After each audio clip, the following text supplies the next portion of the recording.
You know that moment when your whole world shatters and all you can do is smile.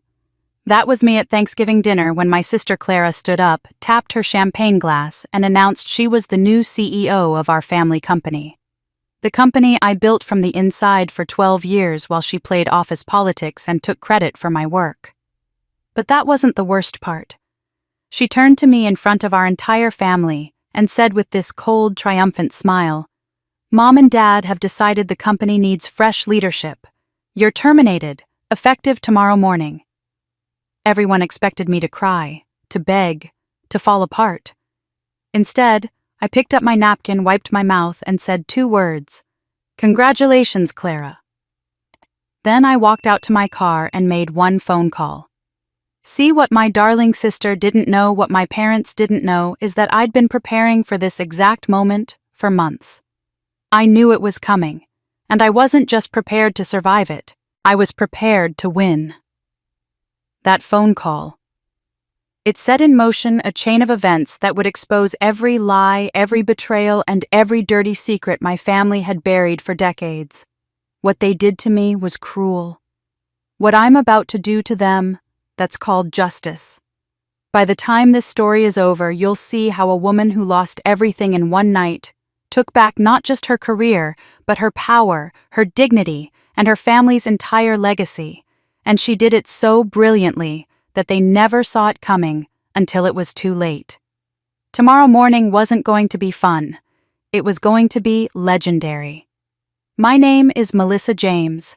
I'm 37 years old, and until tonight, I was the chief financial officer of James & Compton, the manufacturing company my grandfather built from nothing 50 years ago. For the past 12 years, I've been the one actually running this company, balancing the books, managing operations, negotiating contracts, keeping us profitable through recessions and supply chain disasters, while everyone else took the credit.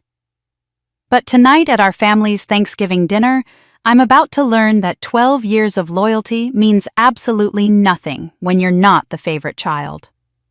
The dining room of my parents' estate looks like something out of a magazine. All crystal chandeliers, polished mahogany and china so expensive you're afraid to breathe near it. The long table is set with our grandmother's best silver, the kind that gets polished twice a year whether it needs it or not. Candles flicker in their holders, casting warm light across the faces of my family. It should feel cozy, traditional, safe.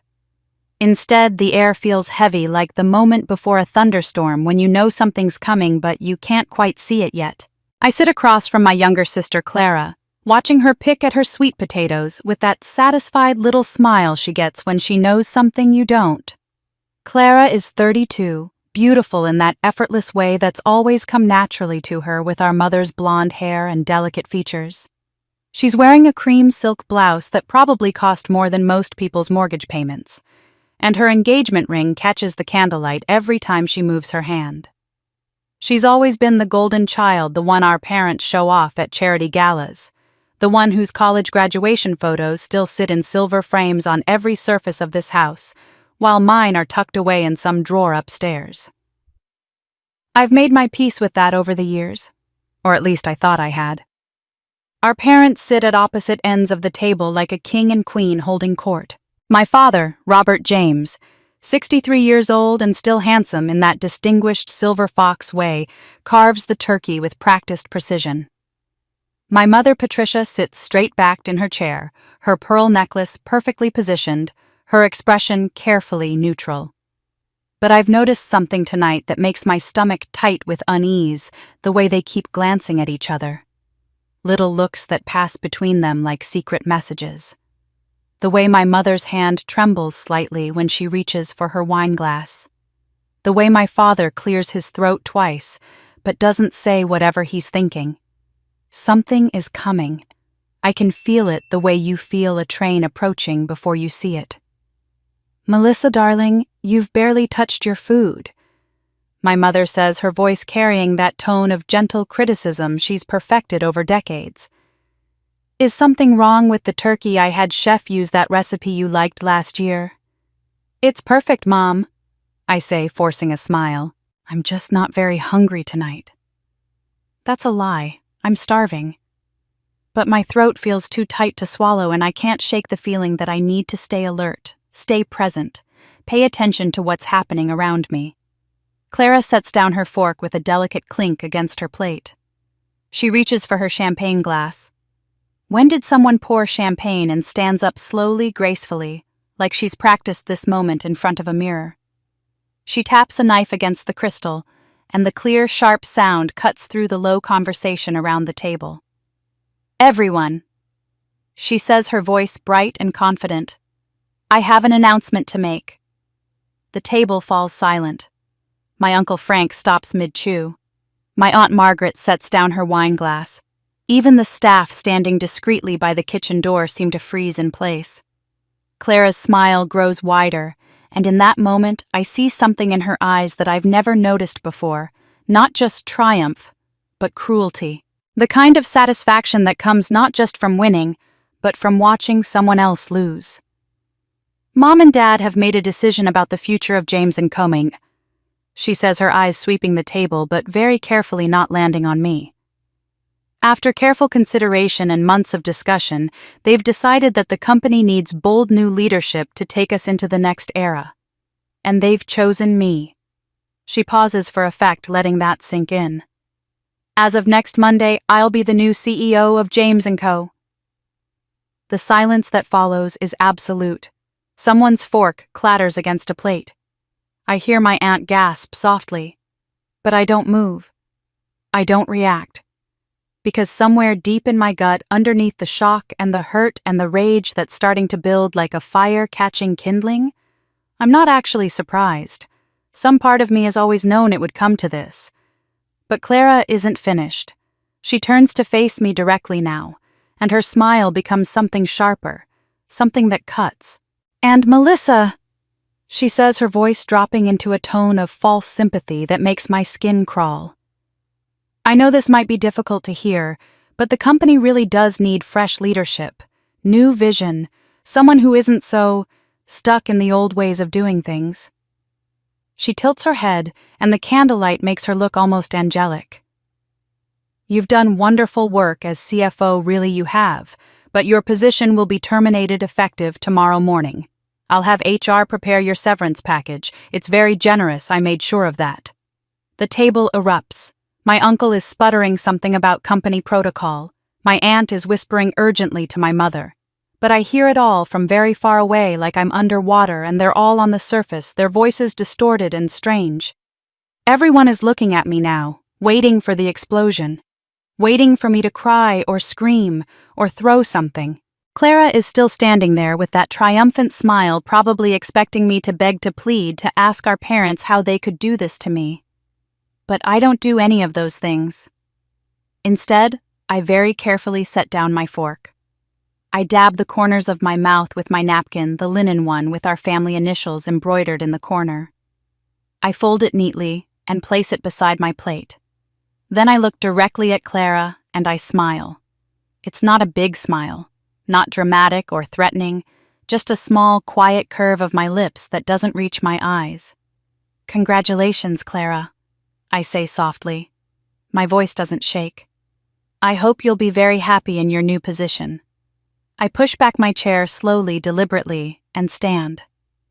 I can feel everyone's eyes on me, feel the confusion radiating off my family like heat. This isn't how this was supposed to go. I was supposed to fall apart. That was the plan. That's what they wanted. I walk to where my mother sits frozen with her wine glass halfway to her lips, and I kiss her cheek. "Thank you for dinner, Mom. It was lovely."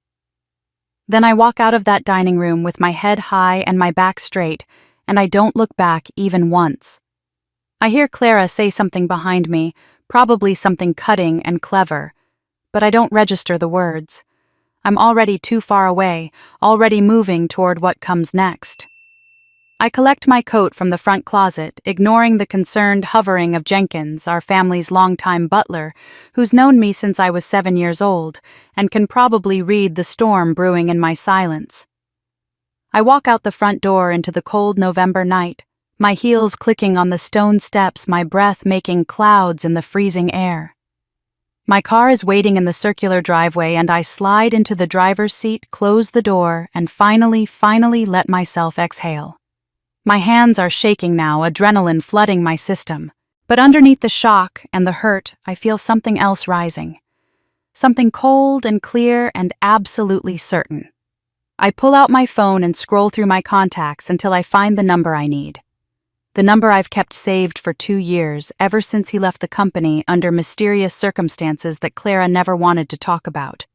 I hit call. It rings twice before he answers. Melissa. Ethan Cole's voice is surprised cautious. It's been a while. They just fired me, I say without preamble. At Thanksgiving dinner, Clara announced she's the new CEO and I'm out effective tomorrow. There's a long pause. Then Ethan's voice changes, becomes sharper, more focused. So it's happening. Just like we thought it would. Just like we thought it would, I confirm. Are you ready? He asks. I look back at the house where my family is probably still sitting around that table, probably celebrating Clara's victory, probably thinking this is over and they've won. I've been ready for months, I say quietly. Let's begin. I end the call and sit in my car for one more moment, watching the warm light spilling from the windows of my childhood home. Then I start the engine, and I drive away from everything I used to be. So, they think I didn't see this coming. They have no idea what's coming for them. I'm 20 minutes down the highway, headlights cutting through the darkness when my phone rings. The screen illuminates the interior of my car with cold blue light, unknown number. My first instinct is to ignore it. I'm not in the mood for robocalls or wrong numbers, not tonight. But something makes me answer anyway, some intuition I can't quite explain. Melissa James.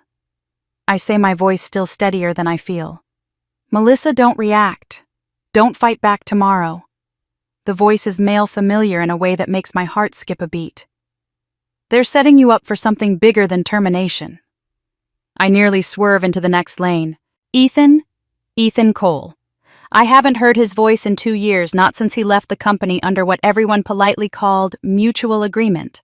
But what I knew was Clara maneuvering him out because he asked too many questions about budgets that didn't add up.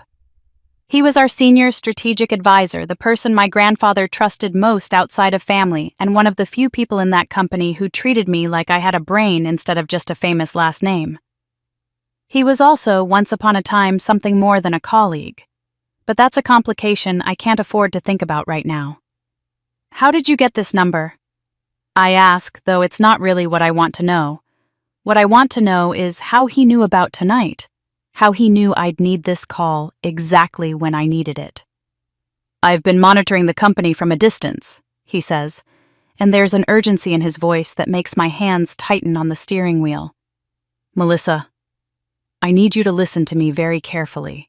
Over the past 6 months, someone has been creating fraudulent accounting records in the company's system, fake transactions, forged signatures, suspicious fund transfers to shell companies that don't actually exist. My stomach drops. What are you talking about? Every single one of those transactions is documented under your credentials, he says. Your digital signature, your approval codes, your employee ID. Whoever did this has been very, very careful to make it look like you've been embezzling from James & Company for months.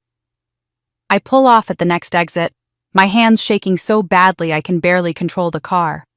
I park in the empty lot of a closed gas station, my headlights illuminating a broken payphone and scattered trash.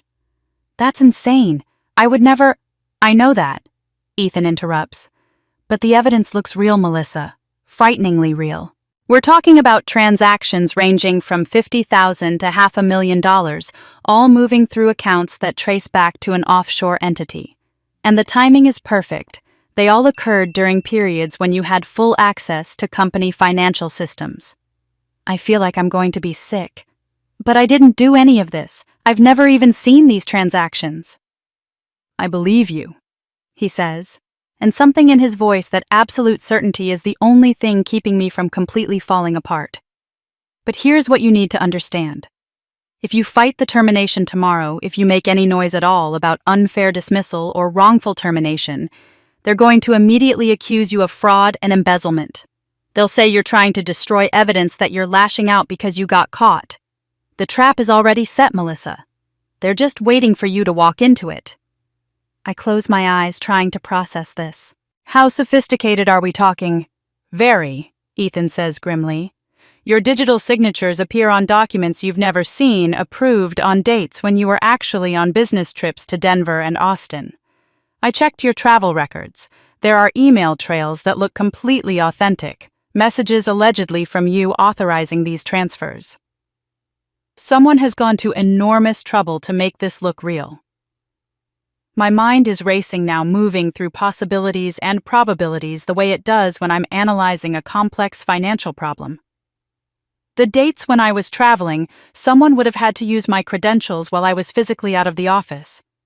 That means it's someone internal, someone with high-level access. Exactly, Ethan says. And that's why I've been gathering evidence for the past 2 years. When Clara forced me out, I knew something was wrong. The numbers weren't adding up even then, but I couldn't prove anything.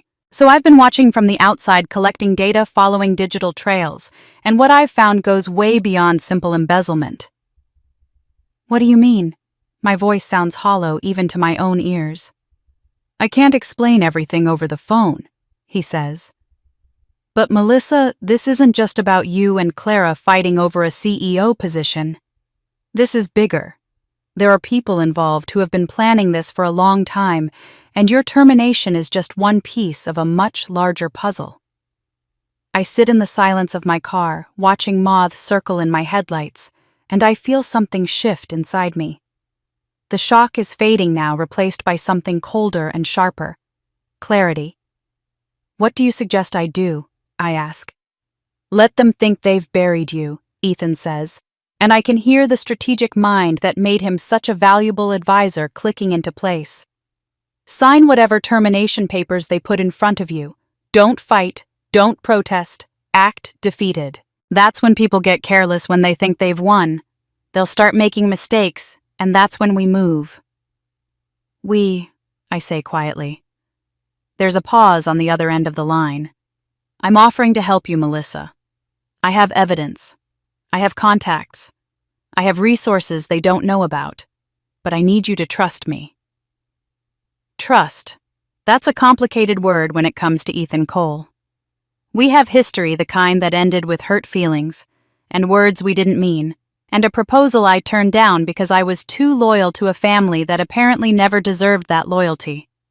Seeing him again, working with him, trusting him with something this important that's going to dredge up emotions, I've spent 2 years trying to bury. But right now, sitting in this parking lot with my entire world crumbling around me, I don't have the luxury of protecting my heart. Send me what you have, I say. Everything. I want to see these documents. I'm sending them now, Ethan says. Check your personal email, not your company account. And Melissa, I'm sorry about all of this, about what they're doing to you. But we're going to fix this. I promise you that. The call ends, and I sit in the darkness listening to my phone buzz with incoming emails. I open my personal account with shaking hands, and there they are, dozens of files, each one more damning than the last. Transaction records with my name, approval forms with my signature, email chains I never wrote. And at the top of one document dated 3 days ago, a fund transfer for $275,000 to an account in the Cayman Islands, authorized by Melissa James, Chief Financial Officer. I stare at my own forged signature until the letters blur together, and I finally understand exactly how much trouble I'm in. I don't go home that night.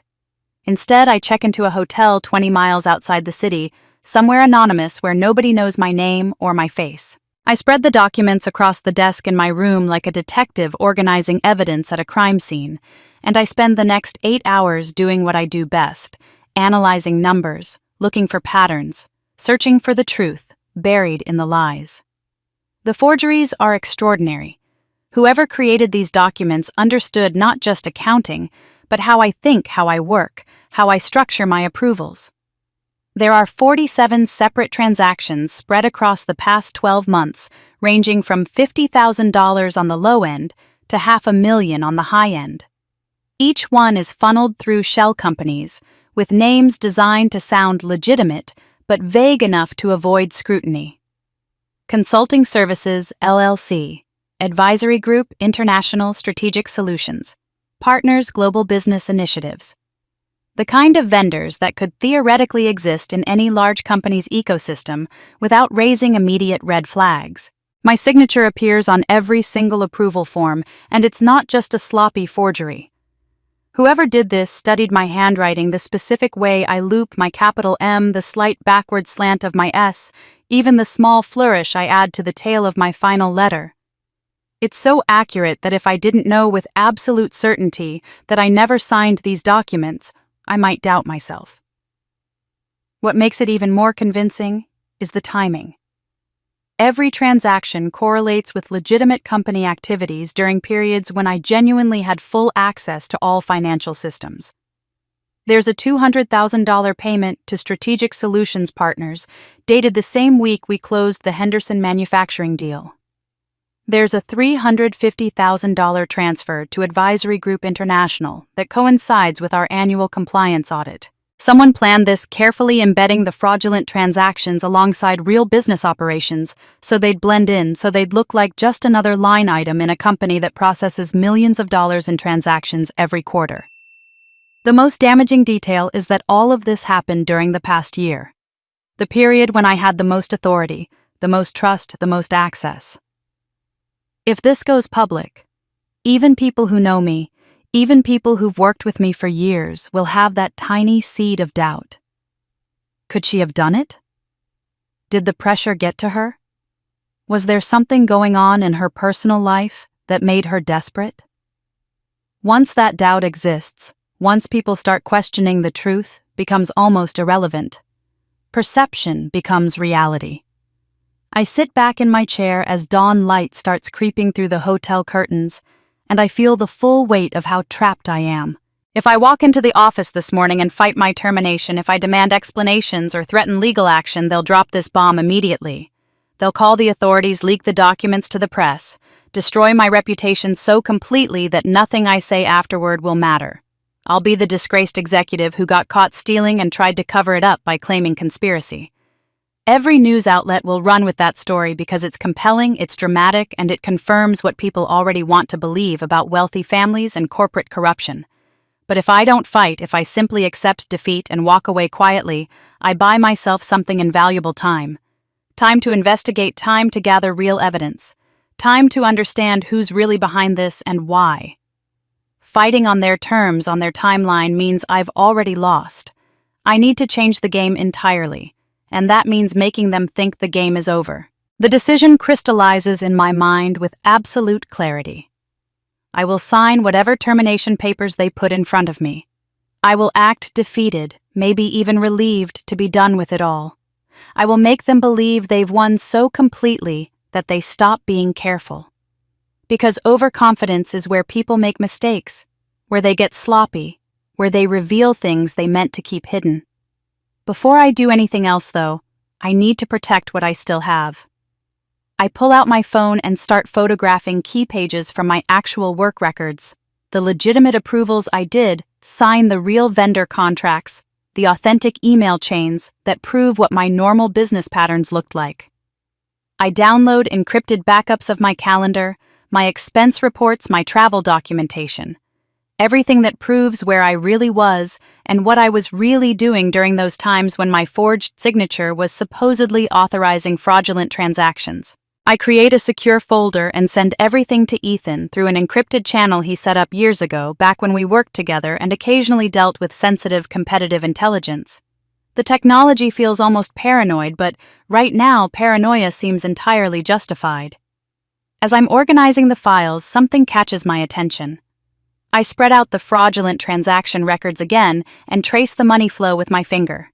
Every single shell company, all 47 transactions, ultimately routes through the same offshore account.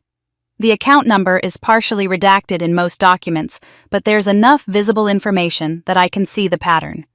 It's registered in the Cayman Islands under a trust structure that's clearly designed to obscure the real ownership. but the routing codes are consistent across every transaction. This is the thread. This is the weakness in their plan. Shell companies are easy to create and hard to trace, but money always leaves a trail if you know how to follow it. Whoever set this up was meticulous about forging my signature and timing the transactions perfectly, but they made one critical mistake. They consolidated everything through a single destination. That means there's one point of vulnerability, one place where all the lies converge into a truth that can be proven. I pick up my phone and call Ethan. He answers on the first ring, and I can hear the exhaustion in his voice that matches my own. "Did you find something?" he asks. "The offshore account," I say. "Every fraudulent transaction flows through it. If we can trace the real ownership, we can prove who's actually behind this." "That's going to take time," Ethan warns. "Those structures are designed specifically to prevent tracing." "Then we'd better start now," I say. "Because I'm going into that office this morning and I'm signing whatever they want me to sign." There's a pause. "Are you sure about that?" I look at the documents scattered across my hotel desk at my forged signature staring back at me from dozens of pages at the trap that's been so carefully constructed around me. And I feel something cold and determined settle into my chest, something that has nothing to do with anger and everything to do with strategy. "Let them think they've buried me," I say quietly. I arrive at the office at 6:30 in the morning, 90 minutes before anyone else typically shows up. The building is quiet except for the hum of fluorescent lights and the distant sound of the cleaning crew finishing their overnight shift.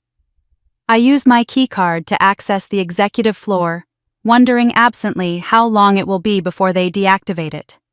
Probably by noon today, once the paperwork is processed, and I'm officially erased from the company systems like I never existed at all. My office looks exactly the way I left it yesterday morning, back when I still believed I had a future here. The awards lining the shelves. CFO of the Year from the Business Association, Excellence in Financial Leadership. The crystal plaque commemorating our record-breaking quarter last spring. Framed photos of company milestones I helped achieve. The leather-bound notebook my grandfather gave me when I first joined the company, his shaky handwriting on the inside cover, "Never forget why we do this work for the people who depend on us." I run my fingers over those words and feel a sharp pain in my chest that has nothing to do with my termination and everything to do with what he would think if he could see what his company has become. I pull a cardboard box from the supply closet and begin packing methodically. Each item I remove from the shelf feels like stripping away a piece of my identity, but I force myself to move with calm precision. I'm aware that once other employees arrive, I'll have an audience, and I need to project exactly the right image, dignified, composed, quietly defeated. No anger, no dramatics, nothing that will make them suspicious about what I'm actually planning. The elevator dings at 7:15 and I hear voices in the hallway. Within minutes, people start appearing in my doorway. Jennifer from accounting stands there with her hand over her mouth, tears streaming down her face. Marcus from operations looks furious, his jaw clenched so tight I can see the muscle jumping. Nobody says much at first. They just watch me pack their presents, a silent testimony to what everyone in this building knows. But nobody says out loud, "I'm the one who kept this place running while Clara collected credit and my parents collected dividends." I'm placing my framed MBA diploma in the box when I remember the ring. I pull it from my pocket, feeling the weight of it in my palm. It's my grandfather's silver ring, the one he wore every day for 50 years, engraved with the company's founding date and his initials. When he died, he left it specifically to me with a note that said I'd earned the right to carry his legacy forward. I've kept it in my desk drawer for years, too precious to risk losing, taking it out sometimes when I needed to remember why I fought so hard for this place. Now I set it carefully on the desk, positioning it near the edge where it catches the morning light streaming through the window. To anyone watching, it looks like a sentimental gesture, like I'm leaving behind a piece of my heart, because it hurts too much to take it with me. What they don't know is that Ethan had it modified 3 days ago after I told him I suspected something was coming. The band now contains a miniature camera and audio recorder technology so advanced and so small that it's completely invisible to the naked eye. The battery will last for weeks, and it's already synced to my secure cloud server. Everything that happens in this office from this moment forward will be recorded and backed up where no one can erase it. I close the last box and take one final look around the space that's been mine for over a decade. Then I pick up my boxes and walk toward the elevator. The hallway has filled with people, now employees emerging from their cubicles and offices to watch me leave. The silence is profound and somehow louder than if they were all talking at once. I see Sarah from HR crying quietly into a tissue. I see Tom from the warehouse standing with his arms crossed, shaking his head in disgust. I see Marcus step forward and reach for one of my boxes. "Let me help you with those," he says, his voice rough with emotion. "Thank you, Marcus," I say quietly, and I let him take the heavier box. As we walk to the elevator, people approach me one by one. Jennifer slips a piece of paper into my hand with her personal phone number scrawled on it. David from legal whispers, "Call me if you need anything, and I mean anything." Michael Chen, our senior accountant, who's been with the company almost as long as I have, steps directly into my path and looks me in the eyes. "We all know who really built this company," he says loud enough that everyone nearby can hear. "Whatever happens next, you need to know that." I feel my throat tighten with genuine emotion, but I manage to nod and squeeze his shoulder as I pass. These people, these colleagues who've worked beside me through late nights and crisis situations and impossible deadlines, they're the real heart of James & Combe. Clara has the title now, and my parents have the ownership stake, but loyalty can't be transferred with a signature. Trust can't be commanded from a corner office. Respect has to be earned over years of showing up and doing the work and treating people like they matter. Clara has none of those things. She has power without foundation authority, without credibility. And that difference, that fundamental hollowness at the core of her victory, is going to matter more than she realizes. The elevator doors close, and Marcus and I ride down in silence. He helps me load the boxes into my car, and then he stands there in the parking garage looking at me with an expression I can't quite read. "This isn't right," he finally says. "What they did to you. It's not right, and everybody knows it."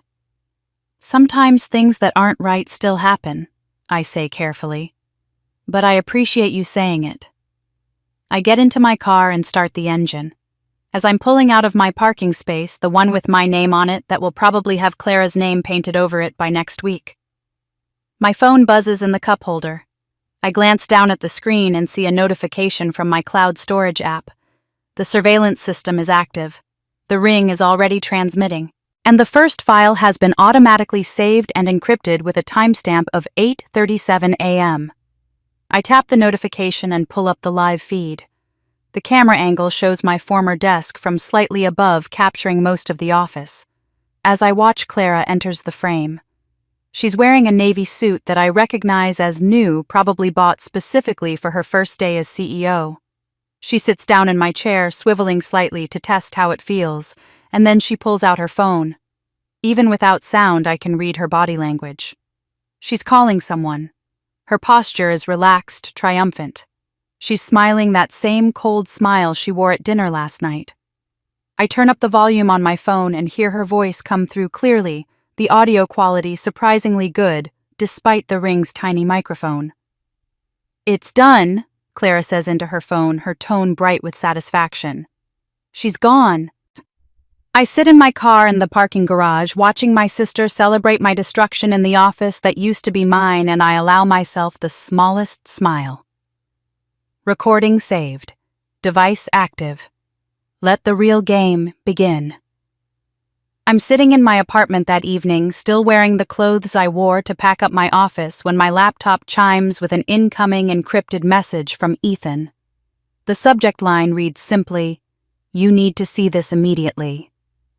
My hand trembles slightly as I click to download the attached files, entering the complex password he provided in a separate text message. The files are large, taking almost a minute to decrypt and open, And when they finally appear on my screen, I have to read the first page 3 times before my brain can process what I'm seeing. The James Family Trust. Established April 12, 2003, by Arthur James, my grandfather, 20 years before his death. I've never heard of this entity. Not once in all my years working at the company, not in any board meeting or shareholder report or family discussion, has anyone ever mentioned that this trust exists. According to the documents, the trust holds 40% of James & Company's total shares. 40%. I sit back in my chair feeling dizzy as I mentally calculate what that means. My father holds 25% through his personal ownership. My mother holds 15%. Various small investors and board members hold the remaining 20% in scattered pieces. But this trust, this ghost entity that nobody talks about, controls more of the company than any single person or group. Whoever controls this trust effectively controls the company's future. The trust document is dense with legal language, the kind of carefully constructed framework that only expensive attorneys can create. I read through pages of definitions and provisions and contingencies, my CFO brain automatically parsing the complex structures. The trust is managed by an independent law firm called Barrett & Associates, a name I recognize as one of the oldest and most prestigious corporate law practices in the state. The trust operates as its own legal entity, completely separate from any individual family member with voting rights that can be exercised by whoever holds the position of designated beneficiary. And the conditions for transferring control to a beneficiary are extraordinarily specific.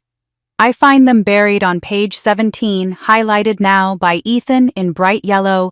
Control of trust voting rights shall transfer to that grandchild of Arthur James, who demonstrates both fiduciary responsibility in service to the company and who is unjustly removed from company leadership due to family political considerations, rather than performance-based criteria. I read that sentence 5 times, my heart pounding harder with each repetition. My grandfather wrote this provision with surgical precision.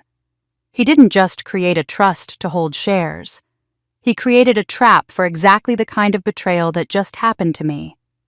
He anticipated 2 decades ago that family politics might override merit, that someone competent might be pushed out to make room for someone connected, and he built a legal mechanism to correct that injustice automatically. There's another document attached, this one a scanned image of a handwritten letter on my grandfather's personal stationery. The date at the top reads July 1998, which means I was 15 years old. I can barely breathe as I start reading his familiar handwriting, the same script I remember from birthday cards and notes of encouragement throughout my childhood. Melissa. The letter begins. If you're reading this, then I was right to worry. I've watched you grow into a young woman of exceptional intelligence and integrity. You have your grandmother's gift for numbers and my stubborn insistence on doing things the right way, even when it's hard.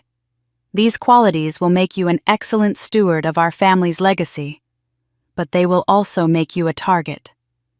My vision blurs with tears, but I force myself to keep reading. I've seen too many family businesses destroyed by favoritism and power struggles. I've watched capable people pushed aside to make room for charming incompetence. I've seen parents choose the child who flatters them over the child who actually does the work. I will not let that happen to you or to the company I built. This trust is my way of ensuring that merit, not manipulation, determines who leads our legacy. The company belongs to those who earn it through service and sacrifice, not those who inherit it through birth order and politics. The letter continues for another page, laying out his philosophy about leadership and responsibility, about the difference between authority and power, about why he trusted me specifically with this safeguard, even though I was barely a teenager when he wrote it. He ends with words that feel like they're reaching across time to speak directly to this moment. If you're reading this, someone has betrayed you. Someone has tried to take what you earned. Don't let them. Fight back. You have the tools now. Use them. My hands are shaking as I pick up my phone and dial the number listed on the trust documents for Barrett & Associates. It's after business hours, but the document includes an emergency contact line. A woman answers on the 3rd ring. Barrett & Associates, this is Catherine Morrison speaking. My name is Melissa James. I say, my voice steadier than I expect. I need to verify my status as beneficiary of the James Family Trust. There's a pause, the sound of typing. Ms. James. Yes, I've been expecting your call. Mr. Barrett asked me to wait by the phone this evening. Can you please verify your identity by providing your mother's maiden name and the year your grandfather founded the company? I answer both questions correctly. More typing. Then, Catherine's voice returns warmer now. Thank you, Ms. James. I'm looking at your file now. Based on the termination letter you signed this morning, which was filed with our office at 11:43 a.m., the Trust's activation clause has been triggered.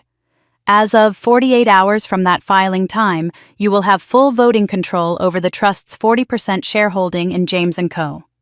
Mr. Barrett would like to schedule a meeting with you tomorrow morning to discuss the specifics and answer any questions you might have. I close my eyes, feeling something shift fundamentally in my understanding of where I stand. 24 hours ago, I thought I was being pushed out of my family's company with nothing but a severance package and a destroyed reputation. Now I'm learning that my grandfather gave me the keys to the kingdom 2 decades ago, just waiting for the right circumstances to activate them. Tell Mr. Barrett I'll be there at 9 a.m., I say. After I hang up, I sit in the growing darkness of my apartment, my laptop screen the only source of light. I pull up the Trust's balance sheet one more time and stare at the number 40% ownership. Enough to block any major decision. Enough to force votes. Enough to remove a CEO if necessary. Clara thinks she's won. My parents think they've successfully maneuvered me out. They have no idea what's coming. I look at my grandfather's letter one more time at his handwriting that seems so alive despite being written when I was just learning algebra, and I whisper into the empty room. Let's begin. The meeting with Mr. Barrett the next morning confirms everything Ethan sent me, and by noon, I have full legal documentation proving my control over the trust. But documentation isn't action, and I don't have time to waste. Within hours of leaving Barrett's office, I'm already making calls, already setting pieces in motion that Clara won't see coming until it's far too late. My first target is Hartwell Industries, a mid-sized manufacturing competitor that James & Company almost acquired 3 years ago. I remember the due diligence report I prepared back then, recommending the acquisition as strategically sound. My father dismissed it in a board meeting, saying Hartwell was too small to matter, not worth the headache of integration. What he meant was that buying Hartwell would require actual work, actual change, actual engagement with operations. Much easier to just coast on our existing market position and let someone else worry about growth. But I remember something else about Hartwell. Their owner, Thomas Hartwell, is 68 years old and has been trying to retire for years. He can't find a buyer willing to preserve his company culture and protect his employees' jobs. Most potential acquirers just want to strip the assets and eliminate the workforce. I also know, because I make it my business to know these things, that Hartwell is currently struggling with a cash flow crisis that could force bankruptcy within 6 months. I call Thomas directly, not through intermediaries or lawyers, and I make him an offer over lunch at a quiet restaurant downtown. $8 million to restructure Hartwell into a new entity, with him staying on as senior advisor for 2 years to ensure continuity. The company will be renamed Clarity Industries, and while I don't explain the bitter irony of that name, I see Ethan's smirk when I tell him about it later. Thomas will retain a small equity stake. His employees will keep their jobs with better benefits, and the company will have the capital to not just survive but expand. The catch I explained to Thomas is that the public-facing CEO will be Ethan Cole, while I remain the anonymous majority owner operating through a holding company structure. Thomas, who's known me professionally for years and respects my work, even if we were technically competitors, doesn't ask many questions about why I want anonymity. He's smart enough to read between the lines, smart enough to understand that something complicated is happening with my family's company. He just nods slowly and says, "When can we start the paperwork?" 2 weeks later, Clarity Industries officially exists, and I own something that gives me leverage my family doesn't even know about yet. But ownership isn't enough. I need to make clarity matter, and the fastest way to do that is to attack James & Co. Where it's most vulnerable, the supply chain I built myself over 12 years of careful relationship management. I know every vendor, every contract term, every negotiation pain point. I know which suppliers are unhappy with late payments, which ones want longer-term commitments, which ones have been quietly shopping for better partners. I start with Robertson Materials, our primary raw materials supplier. They've been frustrated with James & Company for months because Clara, in one of her early cost-cutting initiatives, extended payment terms from 30 days to 60 days without negotiating it properly. I call Robertson's VP of Sales and offer him something simple: 45-day terms, a 3-year contract instead of annual renewals, and guaranteed minimum order volumes that give him revenue predictability. He signs with clarity within a week.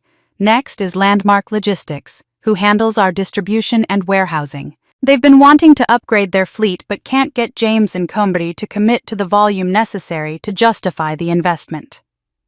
I offer them a 5-year contract with graduated volume increases and agree to cover 20% of their fleet upgrade costs in exchange for priority service. They accept immediately. The third supplier, Precision Components, won't switch entirely, but they agree to reduce James & Company's capacity allocation by 40%, shifting that capacity to Clarity instead. They're careful not to breach their existing contracts, but they're equally careful to make sure I know they're positioning for a future where Clarity is their primary customer. Clara won't notice any of this immediately. The contracts don't expire for 60 to 90 days, and even then the impact will be gradual. But 3 months from now, James & Company will suddenly find itself unable to fulfill orders on time, unable to access the materials and logistics capacity it needs, unable to serve clients who've counted on us for years. And Clara will have no idea why it's happening or how to fix it because she never bothered to learn how the actual business operates. I'm working late in my apartment reviewing supplier contracts on my laptop when Ethan arrives with coffee and takeout food.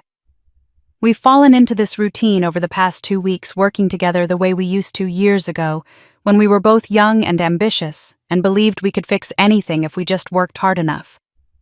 But there's a tension now that wasn't there before. Or maybe it was always there, and we're just finally acknowledging it. He sets the coffee beside my laptop and sits down across from me, and for a long moment, neither of us says anything. Then he speaks, his voice quiet, but carrying an edge I haven't heard before. "I waited 2 years for you to call," he says, not looking at me. "After I left the company, after everything that happened between us. I waited because I thought eventually you'd realize that you couldn't fix your family, that you couldn't save people who didn't want to be saved." I feel something twist in my chest, old pain mixing with new regret. 5 years ago, Ethan proposed to me. We were in love, or at least I thought we were, and he wanted me to leave James & Company to start fresh somewhere else, to build a life that wasn't defined by my family's expectations and my grandfather's legacy. I said no. I told him I couldn't abandon the company when it needed me, when I was the only person holding things together. He accepted a job with a consulting firm in Boston, and we stopped talking entirely. Clean break, no messy goodbyes, just silence where there used to be something real. "I never stopped protecting you," he continues, finally meeting my eyes. "Even when you chose them over us. Even when you made it clear that the company mattered more than I did. I kept watching, kept monitoring, kept gathering information because I knew someday they'd do exactly what they just did. And I wanted to be ready to help you when it happened." I don't know what to say to that. Part of me wants to defend my choice to explain that it wasn't about him mattering less, it was about responsibility and duty and promises made to a dying grandfather. But another part of me knows he's right. I did choose the company over him. I chose the family that just betrayed me over the man who actually loved me. And now here we are working together again, and I don't know if we're partners or if we're just two people using each other to achieve the same goal. "I'm sorry," I finally say, and I mean it.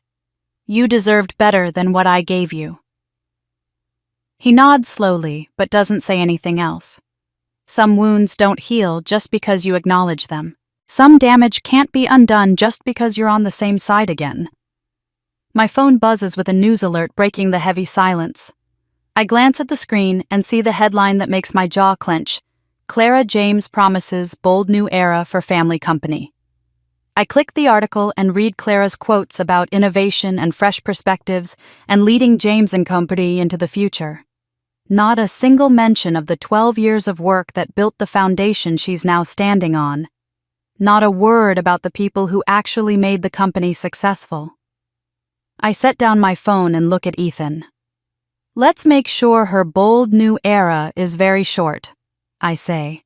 While Clara makes promises to the press about her bold new era, I'm making quiet moves she'll never see in time. But I don't have to wait long to see the first cracks appear in her carefully constructed facade. Ethan has maintained contact with several people still inside James & Kodu, and 2 weeks after my departure, he forwards me notes from the first board meeting under Clara's leadership. Reading them feels like watching a slow-motion car crash. The CFO's report prepared by my former deputy, who now reports directly to Clara, shows trends that would alarm anyone who actually understands what they're looking at. 3 major clients have postponed significant orders, and when pressed for reasons, they all cited some version of uncertainty about company direction. That's corporate speak for, we don't trust the new leadership. Operating margins have dropped 3% in just 2 weeks, a decline that would normally trigger immediate investigation and corrective action. But according to Ethan's source, Clara dismissed it as seasonal fluctuation, a term that might sound plausible to people who don't work in manufacturing, but is essentially meaningless to anyone who does. What catches my attention most is Raymond Cole's questioning. Raymond has been on our board for 23 years, longer than anyone except my parents. He was my grandfather's closest friend and advisor, the person Grandpa trusted most outside of family. According to the notes Raymond asked, pointed specific questions about vendor relationships and supply chain status. Clara answered confidently, but Raymond apparently noticed something I would have noticed too if I'd been there. She was reading from prepared notes, speaking in generalities, unable to provide actual details when pressed. She doesn't know the business. She knows talking points. The meeting adjourned with what the notes describe as visible tension and concerned expressions among board members. That's exactly what I hoped would happen, though. Honestly, I expected it to take longer. Clara is self-destructing faster than even I anticipated. 3 days after that board meeting, Ethan gets another message from his inside source.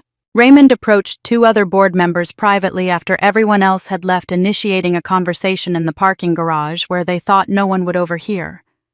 But Clara's executive assistant, a young woman named Sophie, who's apparently very loyal to her new boss, was retrieving something from her car and heard part of the exchange.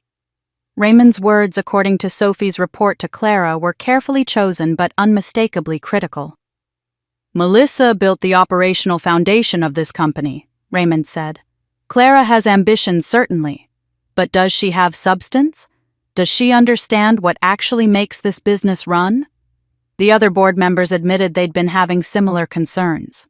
One of them mentioned that several department heads had been asking questions about my departure, phrasing them in ways that suggested they expected it to be temporary, as if I might be on some kind of sabbatical rather than permanently terminated. The conversation apparently ended when they noticed Sophie nearby and everyone scattered quickly, but the damage was done. Clara now knows that at least 3 board members are questioning her competence just 2 weeks into her tenure. When Ethan tells me about this, I feel a grim satisfaction. I'm not the only one who sees through her. The people who actually understand how businesses operate are already recognizing what I've known for years. Clara is all polish and no foundation. Then my phone rings with a number I don't immediately recognize. When I answer, I hear Raymond Cole's distinctive gravelly voice, warm but serious. Melissa, I hope I'm not calling at a bad time. I was wondering if you might be free for lunch tomorrow. There are some things we should discuss privately. We meet at a small Italian restaurant in the financial district, the kind of place where business people go for discreet conversations. Raymond is already seated when I arrive, looking distinguished in a gray suit, his silver hair perfectly combed. He stands to greet me, and I see something in his eyes that looks like approval mixed with concern. "Thank you for coming," he says as we sit down. "I imagine these past few weeks have been difficult." "That's one word for it," I say carefully, unsure how much Raymond knows or what he wants from this meeting. He doesn't waste time with small talk. Once the waiter takes our orders and leaves, Raymond leans forward and speaks in a low voice that won't carry to neighboring tables. "Your grandfather confided in me about the family trust," he says, and my heart nearly stops. "He made me a backup trustee years ago, though I've never needed to exercise any authority. He told me he was creating a safeguard, something to protect the company if family politics ever overrode good judgment. He was very specific about the conditions that would activate your control." Raymond pauses, studying my face. "I'm assuming you've already discovered all of this." I nod slowly. "Mr. Barrett explained everything last week." "Good," Raymond says. "Then you know you have options, but I'm here to tell you about another option, one your grandfather built into the company bylaws themselves." He reaches into his briefcase and pulls out a manila folder, sliding it across the table to me. "Section 47, subsection C. Your grandfather drafted it himself and convinced the board to adopt it as part of our governance structure. Most people have forgotten it exists because it's never been invoked." I open the folder and start reading. The language is dense, but the meaning becomes clear quickly. Any shareholder holding 5% or more of company stock can call for an emergency vote of no confidence in the CEO if that CEO makes decisions affecting 100 or more employees without prior board approval. "Clara terminated 80 contractors last week," Raymond says quietly. "She signed the paperwork herself without consulting the board or even informing us until after it was done. She claimed it was a routine efficiency measure, but those contractors had been with us for years. Some of them were supporting entire families on those contracts." I look up from the document, my mind racing. 80 isn't 100. "No," Raymond agrees. "But I've heard through channels that she's planning to lay off at least 120 warehouse workers next month. She's already drafted the termination notices, apparently. She just hasn't pulled the trigger yet." He leans back in his chair. "If she makes one more mistake like that, you can remove her legally. You have the shareholding percentage through the trust. You have the bylaw provision. And after today's board meeting, I can tell you with certainty that you'd have the votes." Our food arrives, but I barely notice it. I'm calculating timelines, probabilities, strategic options. Clara is walking directly into a trap she doesn't even know exists. "Why are you telling me this?" I ask Raymond. "You could have stayed neutral, kept out of family politics." Raymond's expression becomes somber. "Your grandfather was my closest friend for 40 years. I watched him build this company from nothing, watched him pour his heart into creating something that would last beyond his lifetime. And I watched him die knowing that the wrong people might end up controlling it." He looks directly into my eyes. "I made him a promise before he passed. I promised I'd make sure his legacy went to the person who deserved it, not just the person who wanted it most. That person is you, Melissa. It always has been." I feel emotion tighten my throat, but I force it down. There will be time for feelings later. Right now, I need to think strategically. "How long do I have before she moves on the warehouse workers?" I ask. "Based on the timeline I've seen, probably 3 to 4 weeks, Raymond says. "She's waiting until after the quarterly numbers are finalized so she can present it as a response to declining performance." 3 to 4 weeks. Time enough to prepare to position all my pieces exactly where they need to be, to ensure that when Clara makes her fatal mistake, I'm ready to move decisively. Raymond picks up his water glass and looks at me with an expression I can't quite read. "If she makes one more mistake like that," he says quietly, "you can remove her legally." I spend the days after my lunch with Raymond planning my next moves, coordinating with Ethan, watching Clara through the surveillance feed from my grandfather's ring as she fumbles through meetings and makes promises she doesn't understand how to keep. But 3 weeks after my termination at 11:30 on a Tuesday night, My phone rings with a call that changes everything I thought I knew about my family. My mother's name appears on the screen. We haven't spoken since Thanksgiving, and for a moment I consider letting it go to voicemail. But something about the lateness of the hour makes me answer. "Melissa?" Her voice is shaking raw in a way I've never heard before. "You need to stop whatever you're planning. Please. You don't understand what you're risking." I sit up straighter on my couch, suddenly alert. "What are you talking about?" "I know you're planning something," she says, and I can hear her crying now, trying to muffle the sound. "I know you well enough to know you wouldn't just walk away. And I need you to stop. I need you to just take your severance and go far away from this company and this family and never look back." "Why would I do that?" I ask, keeping my voice neutral even though my heart is pounding. There's a long silence on the other end, broken only by her ragged breathing. Then she speaks again, and her words come out in a rush, like she's been holding them back for years and can no longer contain them. "Your grandfather didn't die of a heart attack." The room tilts slightly. I grip the phone harder. "What?" "The coroner ruled it natural causes." My mother continues, her voice breaking. "He was 73. He had a history of heart problems, and when he collapsed that night, everyone just accepted it. But I knew. God help me, I knew, and I said nothing." She's sobbing openly now.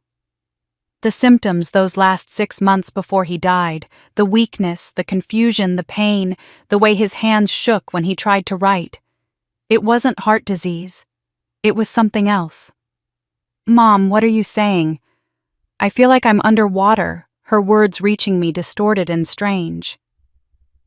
"Someone was poisoning him," she whispers. "Slowly, carefully, over months. And I think it was your father." "I've always thought it was your father, but I couldn't prove it, and I was too afraid to try. Too afraid of what would happen if I accused him, and was wrong, too afraid of what would happen if I accused him and was right." I stand up without meaning to, pacing across my living room as my mind races. "That's insane. Why would Dad—" "Because your grandfather was going to change his will," my mother interrupts. "He told your father that he was disappointed in how the company was being run, that he was going to make changes to ensure it went to someone who actually understood the business. Your father knew that meant you, and he couldn't let that happen." I feel sick. "You've kept this to yourself for 15 years. "I didn't have proof," she says desperately. "Just suspicions. Just a feeling in my gut that something was terribly wrong. But I kept his prescription bottles. All of them from those last 6 months. I couldn't bring myself to throw them away. I rented a storage unit, and I've kept them there all this time because something told me they mattered, that someday they might be important." She gives me the address of the storage unit and the key code, and I write them down with shaking hands. The next morning I drive to the facility on the edge of town, a grim concrete building with rows of identical orange doors. Inside Unit 247, among boxes of old clothes and forgotten furniture, I find a small cardboard box labeled only with a date the month my grandfather died. The prescription bottles inside are ordinary, the kind you'd find in any elderly person's medicine cabinet. Heart medication, blood pressure pills, vitamins. I handle them carefully, seal them in plastic bags the way I've seen done in crime shows, and take them to a private laboratory that Ethan recommends, one that specializes in forensic toxicology and doesn't ask unnecessary questions. The results take 4 days. When I return to collect them, the lab technician who hands me the report is a woman in her 60s with kind eyes and gray hair pulled back in a bun. She looks at me with an expression that combines professional neutrality with something deeper. Something that might be sympathy or might be shared female understanding of terrible truths. "I have to tell you," she says quietly. "In 30 years of doing this work, I've seen a lot of cases. Accidental poisonings, industrial exposures, environmental contamination. But this," she taps the report, "this was deliberate. High levels of arsenic in all the medication bottles administered in doses small enough to avoid immediate suspicion, but consistent enough over time to be absolutely fatal. Whoever did this understood pharmacology and toxicology. They knew exactly what they were doing and exactly how long it would take. I stare at the report, at the chemical analyses and concentration levels and clinical conclusions that all point to the same inescapable truth. My grandfather was murdered. Slowly, methodically, over the course of 6 months, someone fed him poison disguised as medicine, and he died believing his body was simply giving out from natural causes. That evening, my mother calls again. Her voice sounds hollower now, like the confession drained something essential out of her. "Did you find them?" she asks. "Yes, and you were right." I tell her about the lab results, about the arsenic, about the deliberate dosing that could only have been done by someone with access to his medications. She makes a sound that might be a sob or might be something beyond crying. "I loved him, you know, your grandfather. He was difficult and demanding and sometimes cruel, but he built something real, something that mattered. And I watched your father kill him and I did nothing. Why did you favor Clara?" I ask the question that's haunted me my entire life, finally finding voice. Why did you always choose her over me? My mother is quiet for a long moment. When she speaks again, her voice is barely a whisper. "Your grandfather terrified me," she admits. "He was brilliant, yes, but that brilliance was ruthless. He saw through every lie, every social nicety, every comfortable deception that normal people use to get through life. He was impossible to control, impossible to predict, impossible to manage. And you?" Her voice breaks. "You're exactly like him. From the time you were a little girl, you had that same sharp intelligence, that same ability to see through people's pretenses. Clara is softer, easier, more manageable. I thought if I kept you away from real power, if I made you support staff instead of leader, I could protect this family from the kind of strength that destroys everything around it. But you were wrong," I say flatly. "I was wrong," she agrees. "Your father didn't fear your grandfather's strength when it was building the company. He feared it when it threatened his control.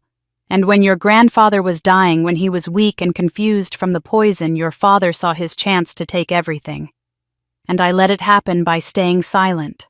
I chose safety over truth, and I've been paying for that choice every day since."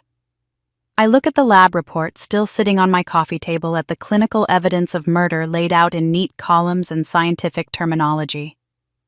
"Your grandfather didn't just leave you a company," I say quietly, more to myself than to her. "He left me a murder case." The knowledge that my grandfather was murdered sits in my chest like a stone, heavy and cold, transforming everything I thought I understood about my family. But I can't afford to be paralyzed by grief or shock. If my father killed once to protect his control of the company, there's no telling what he might do if he feels threatened again.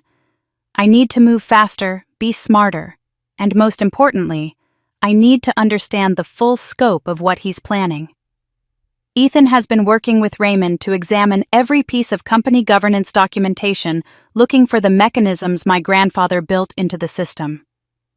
2 days after I receive the arsenic lab results, Ethan calls me with something he's found buried deep in the corporate bylaws, something so specific that it could only have been designed for exactly this situation. "Section 47, subsection C," Ethan says, and I can hear the excitement in his voice despite the late hour. "Your grandfather embedded it into the bylaws 18 years ago, right around the time he established the trust. Listen to this language. Any chief executive officer who makes unilateral decisions affecting the employment of 100 or more individuals without prior board approval may be subject to an emergency shareholder vote of no confidence callable by any shareholder holding 5% or greater equity." I'm already pulling up the bylaws on my laptop, scrolling to find the section he's reading from. "Clara fired 80 contractors 3 weeks ago." "I know," Ethan says. "But according to the surveillance footage from your grandfather's ring, she's planning something bigger. She had a meeting yesterday with the head of HR and your father. They're drafting termination notices for 120 warehouse workers. The layoffs are scheduled for 3 weeks from now, right after the quarterly earnings report." My fingers freeze on the keyboard.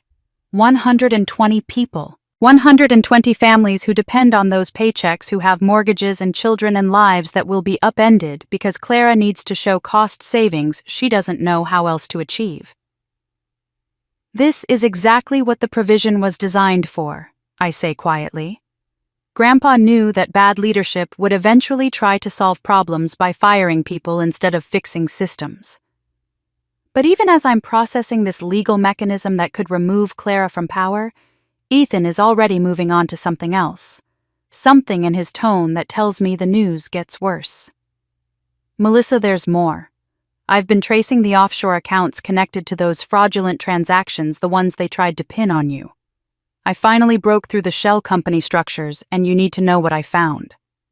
He sends me a series of documents, and as they load on my screen, I feel my blood run cold. The shell companies, Consulting Services, LLC, Advisory Group International. All of them aren't registered to Clara or some anonymous criminal entity. They're registered to holding companies that trace back to my father. Every single fraudulent transaction that was supposed to look like my embezzlement was actually his embezzlement, just with my forged signature to provide cover and a scapegoat if anyone started investigating. He's been stealing from the company for at least 5 years, Ethan explains. Small amounts at first, then larger as he got more confident. The total is somewhere around $8 million, maybe more. But that's not even the worst part. He walks me through what he's discovered by monitoring my father's email account, something Ethan has been doing through a contact in IT who's loyal to me and horrified by what's happening. There's an encrypted email chain between my father and representatives from a Chinese manufacturing conglomerate called Tianlong Industries. The negotiations have been going on for 7 months, starting well before I was terminated, well before Clara became CEO. The deal is straightforward and devastating. Tianlong wants to buy James & Company for $340 million.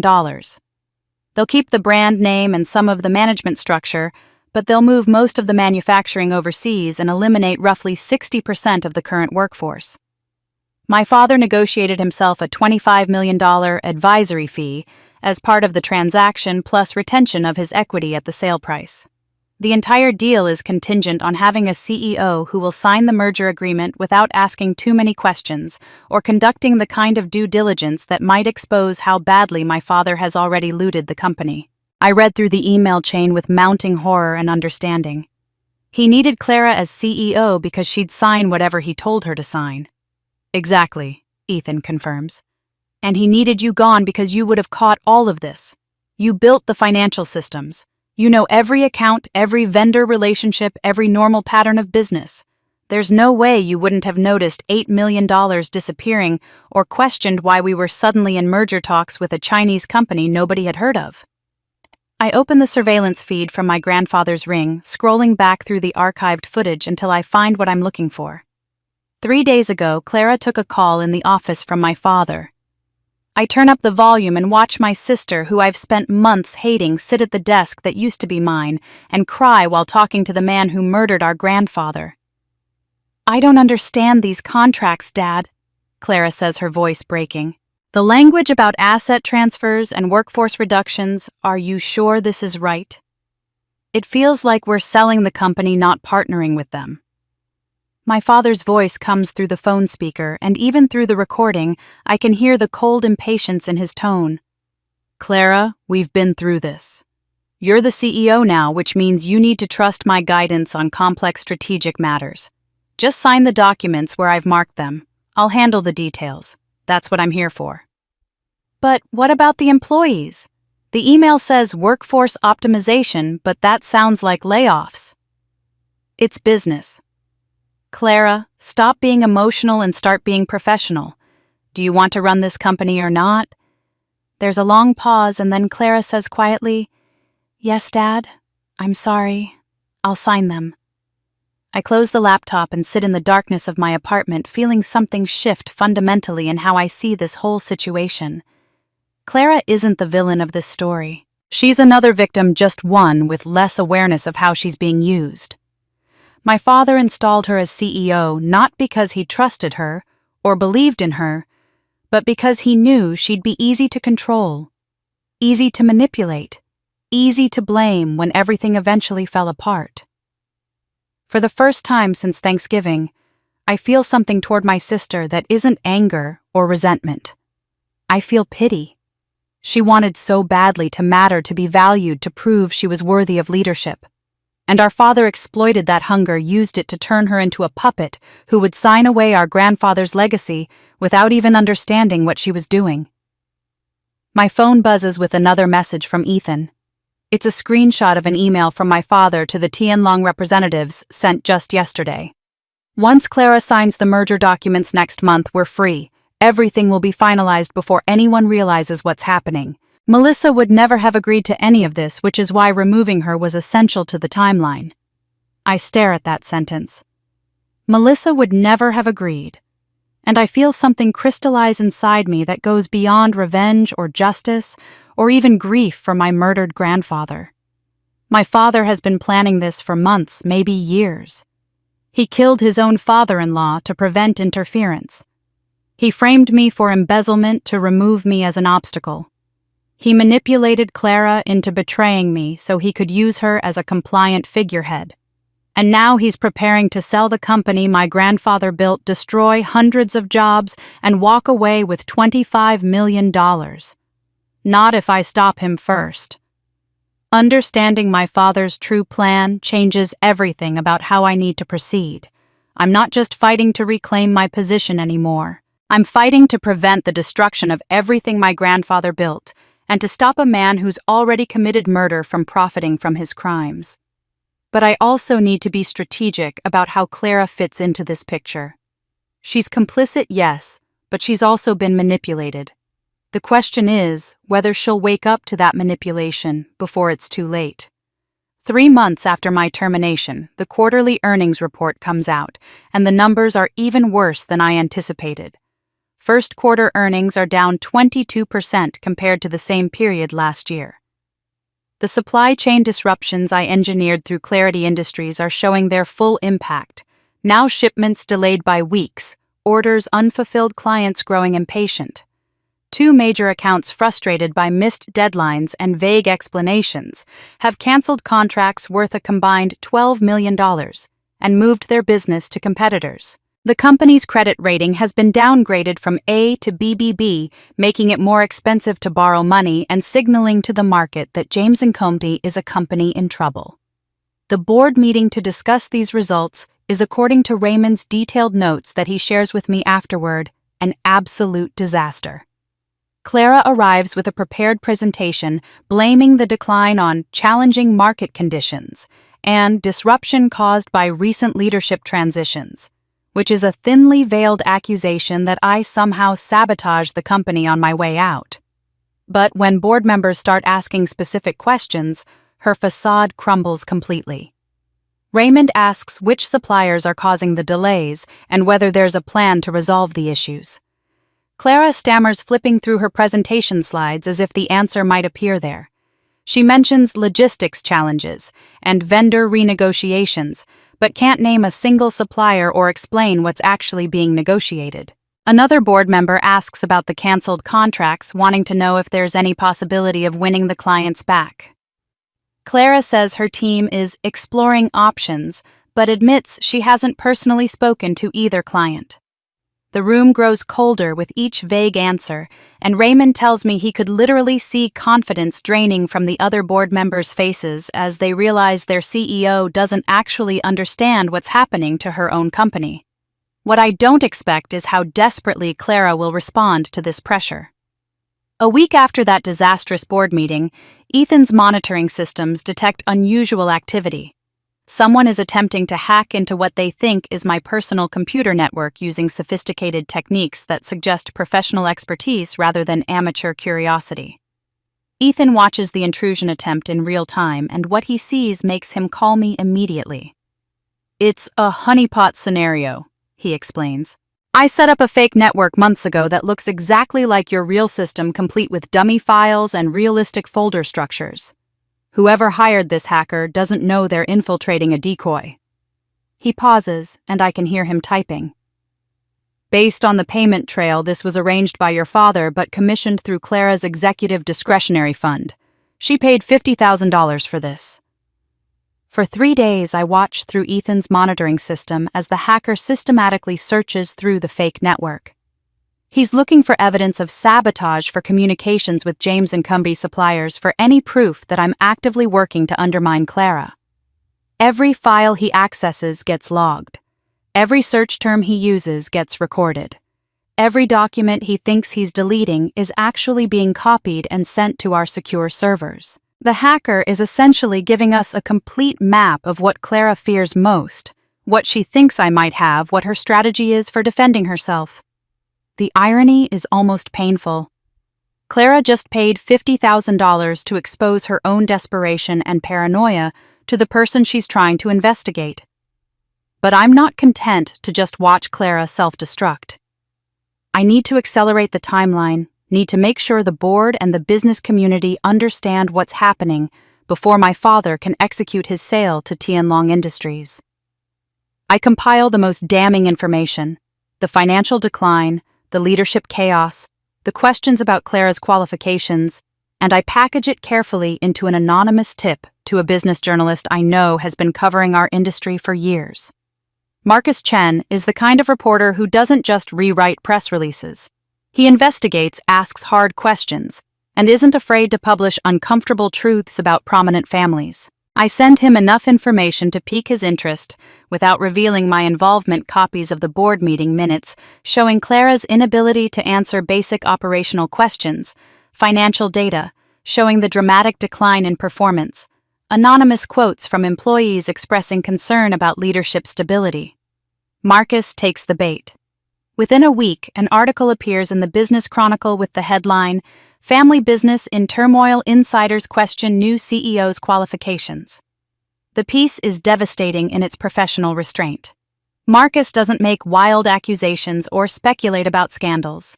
He simply lays out the facts. Clara James, with no prior operational experience, took over as CEO 3 months ago. Since then, earnings have dropped. 22% major clients have departed, and multiple sources describe a leadership vacuum where strategic decisions should be happening. The article includes a paragraph about me noting that the previous CFO had a strong track record of operational excellence and strategic planning before her unexpected departure, right before Clara's appointment. The article carefully avoids saying anything legally actionable, but the implication is clear: James and Cumberland replaced competence with nepotism, and the company is paying the price. I'm watching the surveillance feed from my grandfather's ring when Clara reads the article. She's alone in the office, and I watch her face change as she scrolls through the piece on her laptop. First confusion, then recognition, then fury. She reads it twice, her hands shaking, and then she does something I've never seen her do before. She actually screams with rage and frustration, and throws her laptop across the office. It hits the wall and falls to the floor. The screen cracking with an audible sound, the ring's microphone picks up clearly. "This is Melissa," Clara says to the empty room, her voice ragged. "This is her doing. She's destroying me, and I can't even prove it. I can't prove any of it." She collapses into the chair that used to be mine, puts her head in her hands, and cries with the kind of desperate, hopeless sobs that suggest she's finally understanding how far out of her depth she really is. I close the surveillance feed and sit back, and despite everything Clara has done to me, despite the humiliation of that Thanksgiving dinner and the coldness of her announcement that I was being fired, I feel something uncomfortable twist in my chest. I pull up the financial records from the hacker's activities, the $50,000 payment that Clara authorized from her executive discretionary account, and I think about how that money just bought me a complete map of her strategy and her fears. She paid me to expose her. And I'm not even close to done yet. The article's impact ripples through the business community faster than I anticipated, and Clara's response is exactly what I expect from someone drowning and grasping at anything that looks like a lifeline. 2 weeks after the Business Chronicle piece runs, Clara's publicity team sends out a press release announcing that James & Company has attracted interest from a major Singaporean investment firm called Apex Capital Partners. According to the release, Apex is prepared to invest $25 million for a 15% equity stake, demonstrating strong confidence in the company's leadership and future growth potential. I read the press release 3 times, recognizing my father's fingerprints all over it. This is damage control, an attempt to counter the negative press with a story of validation and momentum. Clara is betting everything on this announcement, restoring confidence in her leadership, proving that despite the operational problems and the critical articles, sophisticated investors still believe in the company's future. What Clara doesn't know is that Apex Capital Partners doesn't exist. Or rather, it exists only as a shell entity that Ethan created specifically for this purpose, complete with a professional website, a Singapore business registration, and a distinguished-looking representative named James Chen, who is actually a corporate actor. Ethan found through a contact in Los Angeles. James specializes in playing executives and business people for training videos and corporate events, and for $15,000 plus expenses, he's agreed to play the role of his career.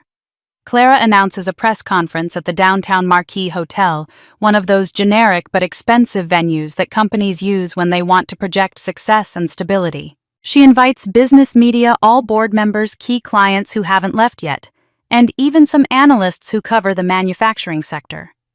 I receive the invitation too, forwarded by Raymond with a brief note. She's trying to prove something. This could backfire spectacularly. For 48 hours, Clara lives in the fantasy of her redemption story. According to surveillance footage from the office, she has new marketing materials printed with both company logos, commissions, a video presentation about synergies and growth opportunities, and even hires a publicist to help manage the media narrative. I watch her rehearse her speech over and over in the empty office, adjusting her tone, practicing her smile, trying to project the confidence of someone who has everything under control. The night before the press conference, I sit in my apartment and feel something uncomfortable churning in my stomach. What I'm about to do is cruel in a way that goes beyond business strategy. This is personal humiliation on a public stage, the kind of moment that doesn't just damage a career, but leaves psychological scars.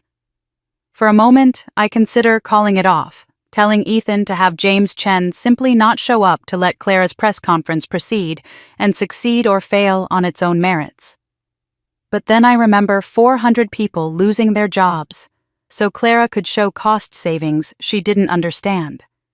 I remember my grandfather being slowly poisoned, while my father positioned himself to steal everything. I remember that Thanksgiving dinner when Clara looked at me with cold triumph and announced my termination like it was something to celebrate. I don't call it off. The press conference begins exactly as planned.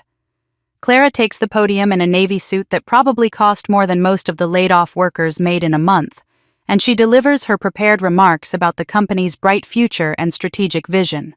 She's nervous, I can see that even through the live stream I'm watching, but she's holding it together. Then she introduces James Chen, representative of Apex Capital Partners, and invites him to say a few words about why his firm is excited to partner with James & Combine. James approaches the podium with the kind of easy confidence that comes from years of playing authority figures. He's distinguished-looking, probably mid-50s, with silver hair and an expensive suit. He smiles at the cameras, acknowledges Clara with a polite nod, and then his expression shifts into something more serious. "I appreciate the invitation to speak today," he says, his accent carrying just a hint of British education that adds to his credibility. "However, I need to clarify something. After extensive due diligence over the past 2 weeks, Apex Capital Partners has decided not to proceed with this investment." The room goes completely silent. I watch Clara's face on the screen, see the exact moment she processes what he just said. Her smile freezes, then falters, then disappears entirely. James continues, his tone professional but damning. "We've identified significant operational concerns and questions about financial transparency that make this opportunity too risky for our fund. We wish James & Company well in their future endeavors, but we cannot in good conscience commit capital to an organization with such unclear leadership direction." He collects his papers, nods politely to the stunned audience, and walks out of the ballroom. For maybe 10 seconds, nobody moves. Then the cameras start flashing, reporters start shouting questions, and Clara just stands there at the podium, frozen, her carefully prepared triumph disintegrating in real time. I'm watching from my home office, and Ethan is sitting beside me, his expression uncomfortable. He's been quiet since the press conference started, and now he finally speaks. "Wasn't that too cruel?" he asks quietly. "She's your sister." I close the laptop and my voice comes out colder than I intend. "She fired 400 people without a second thought. Workers with families, mortgages, medical bills they can't pay now. Where was mercy then? Where was consideration for what public termination feels like when she announced my firing at Thanksgiving dinner in front of our entire family?" "So this is revenge," Ethan says. "No," I correct him. "This is education. Clara needed to know what it feels like when your world collapses in public, when everyone is watching, when there's nowhere to hide from your humiliation. Now she knows." But even as I say the words, even as I defend the calculated cruelty of what I just orchestrated, I feel something hollow opening up inside me. Revenge doesn't taste the way I thought it would. It doesn't feel like justice or vindication. It just feels empty, like I've spent something precious that I can never get back. That evening, long after the press conference has ended and the story has spread across business news websites, my phone buzzes with a text from an unknown number. It's James Chen, the actor, messaging from a burner phone. The message is brief. "She cried in the bathroom for 20 minutes after. Just thought you should know." I stare at that text for a long time, imagining my sister locked in a hotel bathroom, mascara running, trying to pull herself together enough to face the reporters and board members and clients who just watched her most public moment of validation turn into her most public humiliation. And I wonder, not for the first time, if the person I'm becoming in this fight is someone my grandfather would actually be proud of. The fake investor humiliation serves its purpose, accelerating Clara's decline and making the board even more nervous about her leadership. But public embarrassment isn't enough. I need actual control, and over the 4 months since my termination, I've been systematically building exactly that through Clarity Industries. The supply chain strategy I implemented back in Part 6 has now reached its full devastating potential, and James & Company is discovering what it means to operate a manufacturing company without the relationships and infrastructure that actually make manufacturing possible. Robertson. Materials. Our former primary supplier of raw materials now works almost exclusively with Clarity. I offered them something they'd been wanting for years. Reliable payment terms at 45 days, instead of the 60-day terms Clara imposed, guaranteed minimum order volumes that let them plan their own production schedules, and a 3-year contract that gives them the security to invest in expanding their capacity. They didn't just switch to Clarity, they prioritized us completely, which means when James & Co. places orders. Now, Robertson tells them there's a 6-week backlog. Landmark Logistics, which handles warehousing and distribution, signed a 3-year exclusive partnership with Clarity, after I personally guaranteed funding for 20% of their fleet modernization costs. It was a $2 million investment, but it bought me complete control over the logistics network that James & Company depends on. Without Landmark, the company has to use smaller, less reliable logistics providers who charge premium rates and can't handle the volume. The third supplier, Precision Components, was more complicated. They manufacture specialized parts that are difficult to source elsewhere, which gave them leverage. So instead of just offering them better terms, I offered them equity. 5% of Clarity Industries in exchange for exclusive supply rights. The owner, a pragmatic woman named Patricia Chen, who's been in manufacturing for 30 years, did the math and realized that 5% of a growing company was worth more than ongoing contracts with a failing one.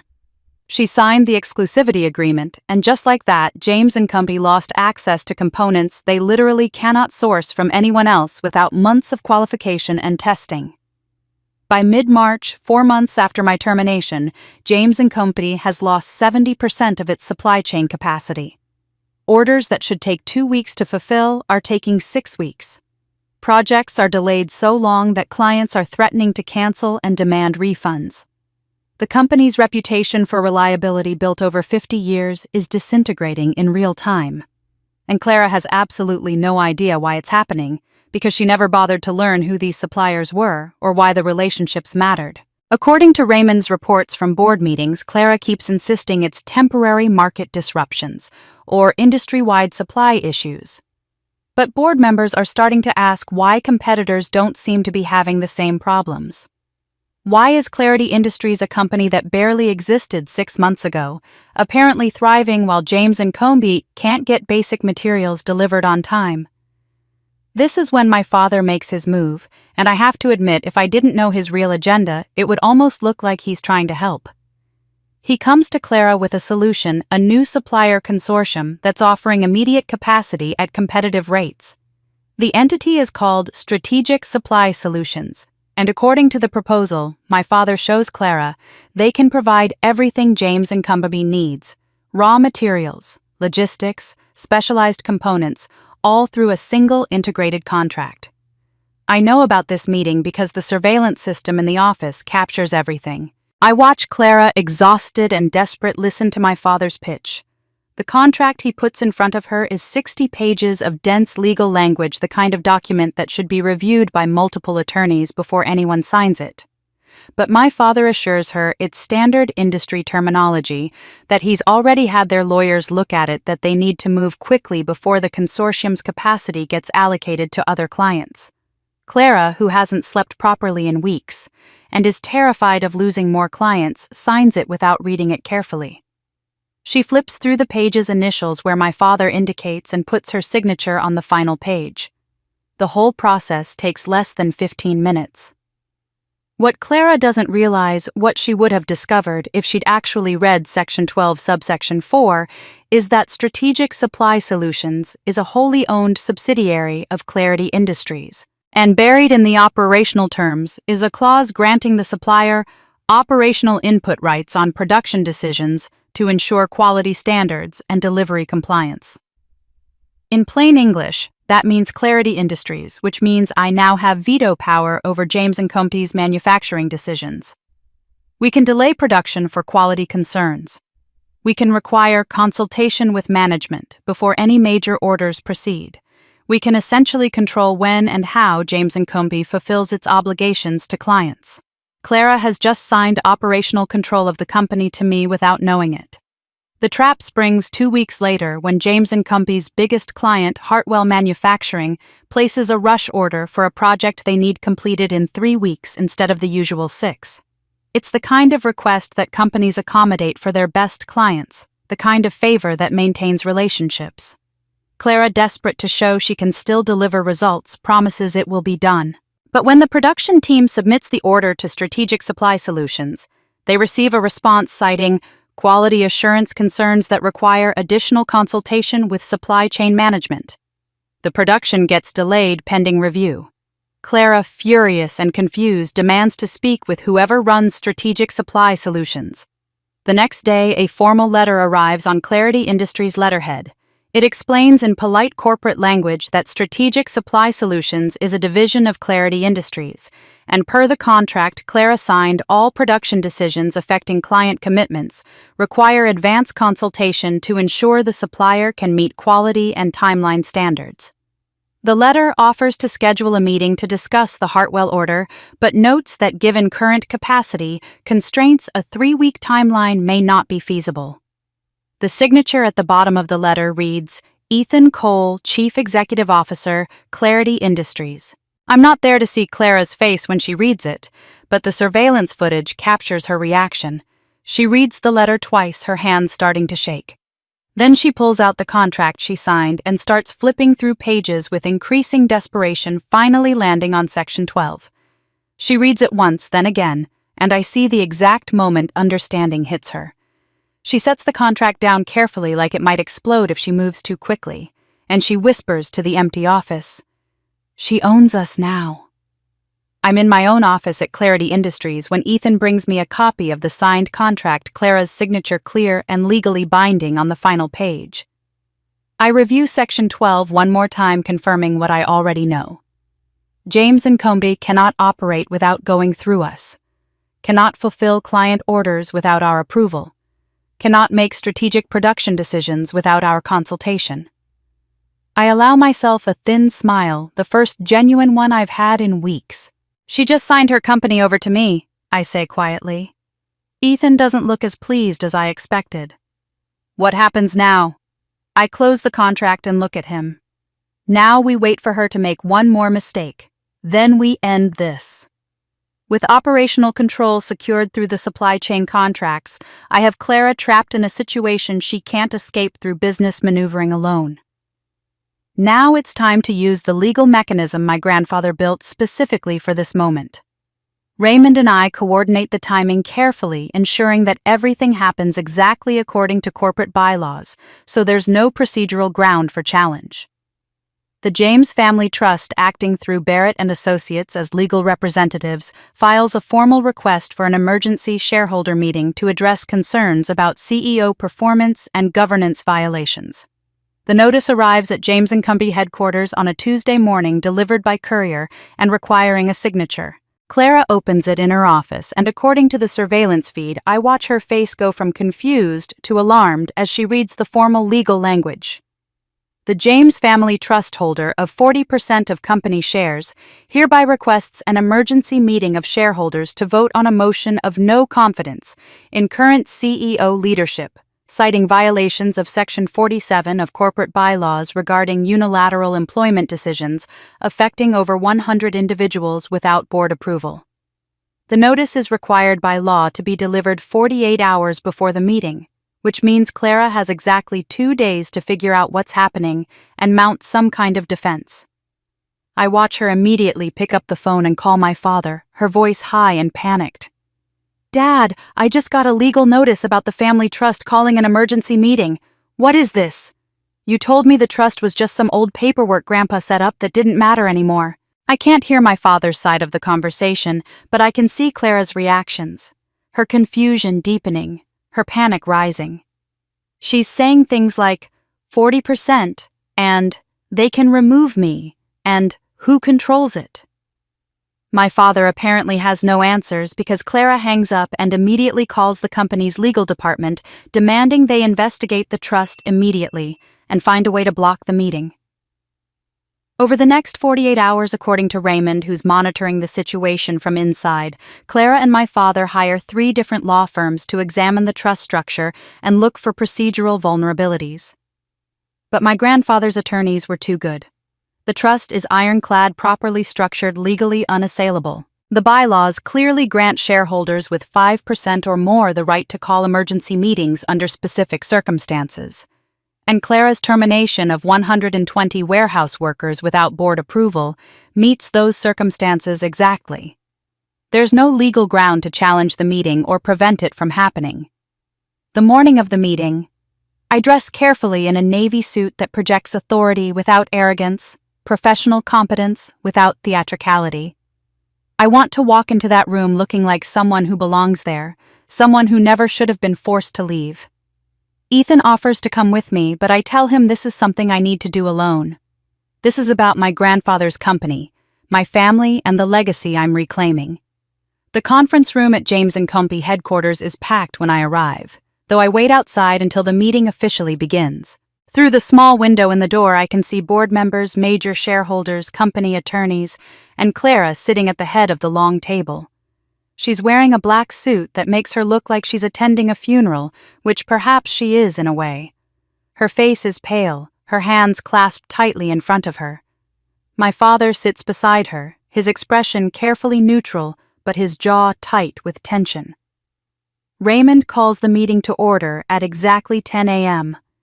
His voice carries through the door, formal and authoritative. "This emergency session has been called by the James Family Trust to address concerns about company leadership and governance.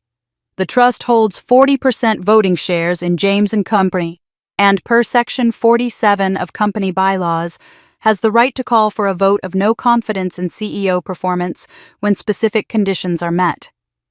Clara tries to interrupt, her voice sharp. "I don't recognize the authority of this trust to call meetings. We don't even know who controls it or whether it's legitimate." Raymond doesn't let her finish. "The trust's legal standing has been verified by Barrett and Associates and reviewed by our corporate counsel. It is absolutely legitimate and its voting rights are unquestionable." He pauses, consulting his notes. The trust alleges that CEO Clara James has made material decisions affecting over 100 employees without proper board authorization, specifically the termination of 120 warehouse workers scheduled for implementation next week. This constitutes a direct violation of company bylaws. That's my cue. I push open the conference room doors and walk in. The reaction is immediate and dramatic. Heads turn, people gasp. I hear someone say, "Oh my God," in a voice that might be genuine shock or might be satisfaction. Board members who've known me for years stand up instinctively, old habits of respect taking over. Clara's face goes completely white, all the blood draining as she stares at me like I'm a ghost returned from the dead. "What are you doing here?" She stammers, her voice barely above a whisper. I walk to the empty seat directly across from her and set down my leather portfolio with deliberate calm. I'm representing the James Family Trust. As of 2 weeks ago, I am the designated controller of the trust's voting rights per the terms my grandfather established 20 years ago. I open the portfolio and remove the legal documents Barrett prepared, sliding them across the table toward Raymond and the corporate attorneys. These papers verify my legal standing. The trust holds 40% of this company's shares, and I'm here to exercise my voting rights. The room erupts in whispers, board members leaning toward each other, lawyers examining the documents with practiced speed. My father's face has gone rigid, and I can see him calculating, trying to find an angle, trying to figure out how this happened without him knowing. I look directly at Clara, holding her gaze across the table. I believe there's a motion on the floor regarding leadership. I'd like to call for a vote. Clara doesn't move for a long moment. Then she speaks, and her voice carries a strange mixture of hurt and reluctant admiration. You planned this from the beginning. I don't confirm or deny. I just look at her with the calm expression I've practiced for exactly this moment.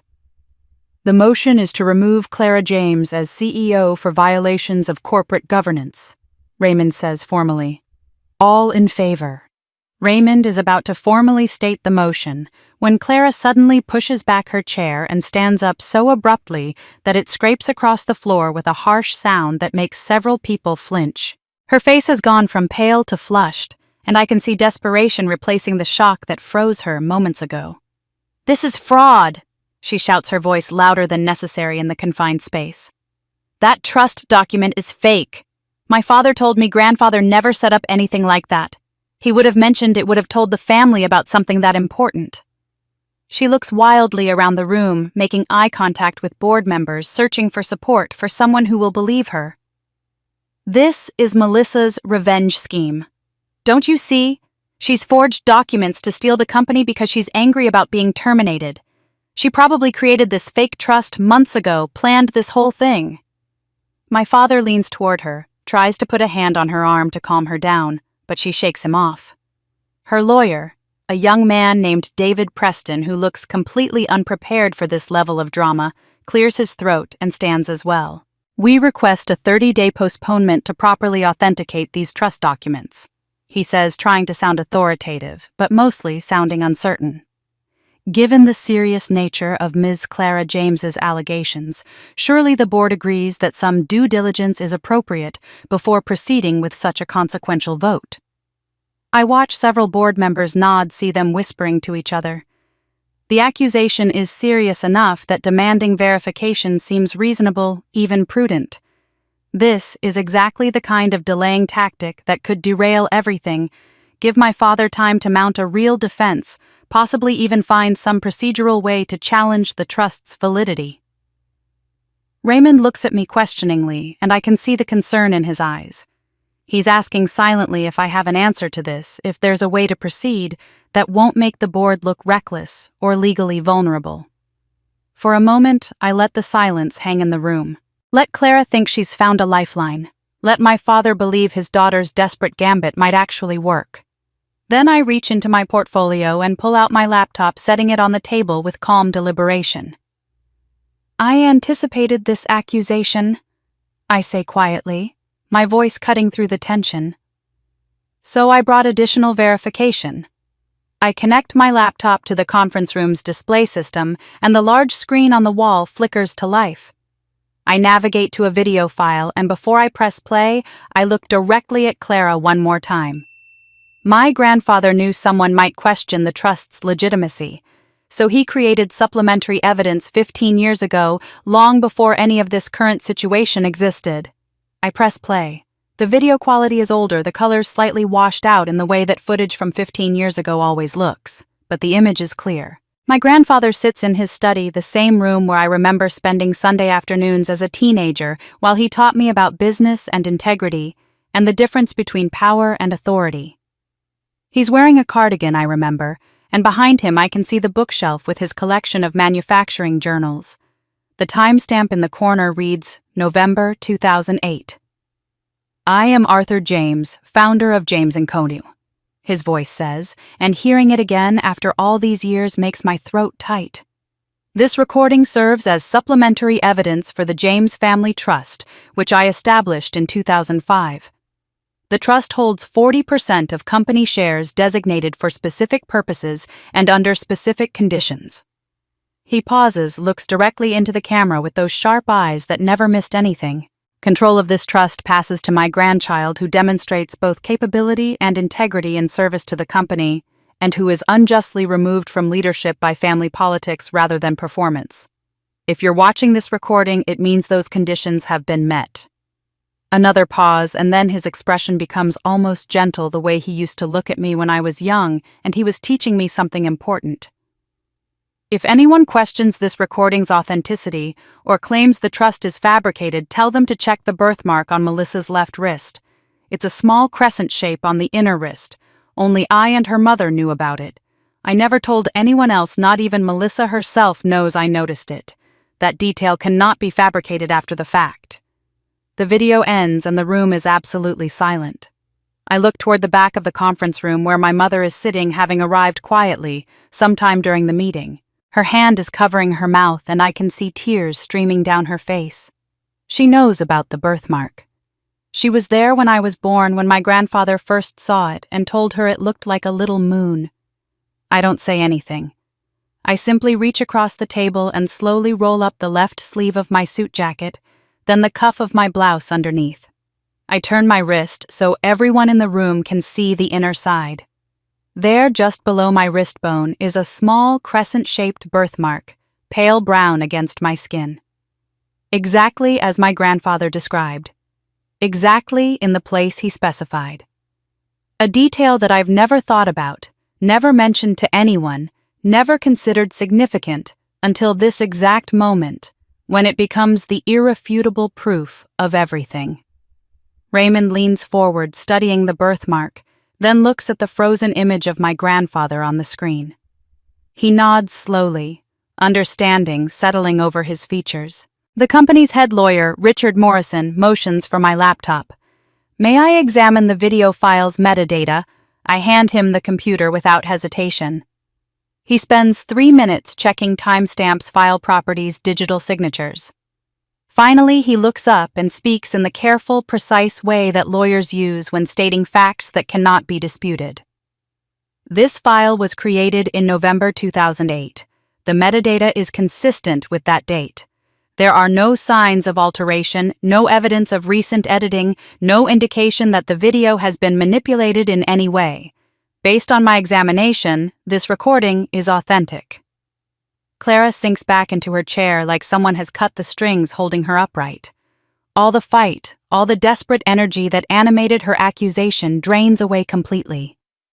She looks at me across the table, and for the first time since this whole nightmare began, I see her truly understand that she's lost.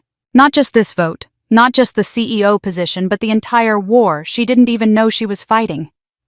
My father's face has gone rigid, his eyes moving between the birthmark on my wrist and the frozen image of his father-in-law on the screen. He's calculating, I can see it, trying to find some other angle, some other way to challenge this. But there isn't one. The evidence is irrefutable, the video is authentic, and the birthmark is impossible to fake retroactively. Raymond clears his throat and looks at the board secretary, a quiet woman named Margaret who's been taking minutes. Margaret, please formally state the motion and call for a vote. Margaret's voice is steady and clear. The motion is to remove Clara James as Chief Executive Officer of James & Company for violations of corporate governance bylaws. All in favor of removing Clara James as CEO. Hands rise around the conference table. Raymond's hand goes up first, steady and certain. Then 3 other board members follow, longtime members who remember my grandfather and understand what this company was supposed to be. Margaret counts proxy votes from smaller shareholders who couldn't attend but submitted their positions in advance. The final tally takes less than 2 minutes to calculate. 68% in favor of removal, Margaret announces in her clear professional voice. The motion passes. Clara James is removed as Chief Executive Officer effective immediately. Clara doesn't move.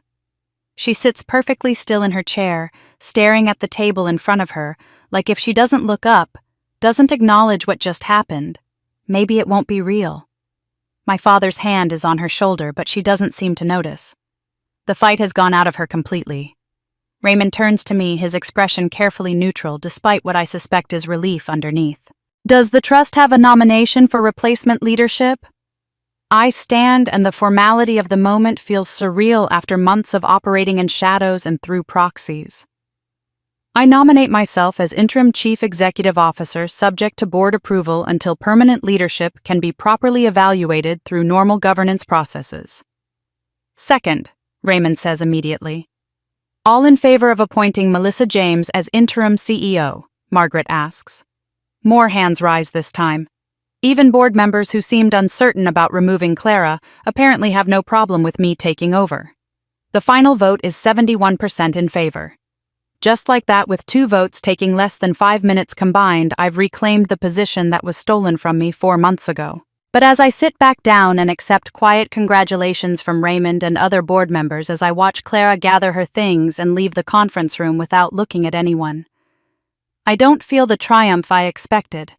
I feel exhausted, hollow, like I've been running for months and finally stopped only to discover I'm not sure where I was running to or why it mattered so much. The meeting adjourns and people file out slowly, some approaching to shake my hand or welcome me back, others leaving quickly as if they're uncomfortable with the family drama they just witnessed. My father leaves without speaking to me, his arm around Clara as he guides her out. My mother approaches hesitantly, and for a moment I think she might say something, but she just looks at me with an expression I can't read, and then follows my father and Clara out of the building. That evening, I sit alone in my apartment, surrounded by the paperwork from the meeting, official vote tallies, board resolutions, the legal documents confirming my appointment as CEO. I should feel victorious. I should feel vindicated. Instead, I feel like I need to understand something that's been bothering me since I watched Clara's face go blank in that conference room. I pull out the manila envelope Barrett gave me weeks ago, the one containing my grandfather's full letter. I've read most of it already, the parts about the trust and his reasoning for creating it, and his hope that I would be the one to inherit his legacy. But there's a section I haven't opened yet, a separate sealed envelope marked in his handwriting, "Open only after reclaiming leadership." I break the seal with shaking hands and unfold the single page inside. "Melissa," it begins, "if you're reading this, you've won. You've taken back what was stolen from you, you've exposed whatever conspiracy pushed you out, and you're now in a position to lead the company I built. I'm proud of you for that. But I need to ask you something important. How did you win?" I keep reading my grandfather's voice so clear in my mind that I can almost hear him speaking the words. I've seen what revenge does to people. I've watched it hollow them out from the inside until victory tastes like ashes and power feels like burden. The company's future matters, yes, but it matters less than the person you've become in fighting for it. The real test of character isn't whether you can take power back. It's whether you can use that power better than the people who abused it. His handwriting becomes slightly shakier here, as if this part was harder for him to write. I built this company with ruthlessness when I needed to. I made hard decisions. I hurt people sometimes in service of business goals, And I've spent the last 20 years of my life wondering if that ruthlessness corrupted something essential in me, if I became the kind of person who valued winning more than being worthy of winning. Don't make my mistakes, Melissa. Don't let the fight to reclaim something good turn you into someone who isn't. The final paragraph is underlined, emphasized as if he needed me to really hear this part. Make me proud by being merciful where others were cruel. Make me proud by using your victory to heal rather than harm. Make me proud by proving that justice and compassion aren't opposites, that you can be strong and kind, that you can win without destroying everything around you.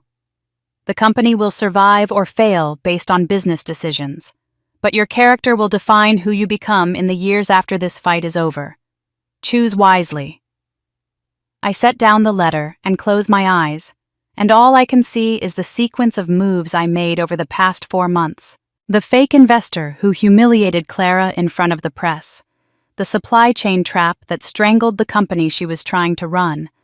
The surveillance, the manipulation, the calculated cruelty of watching her fail and doing nothing to help, even when I could see she was drowning. I won. But did I win the way my grandfather would have wanted?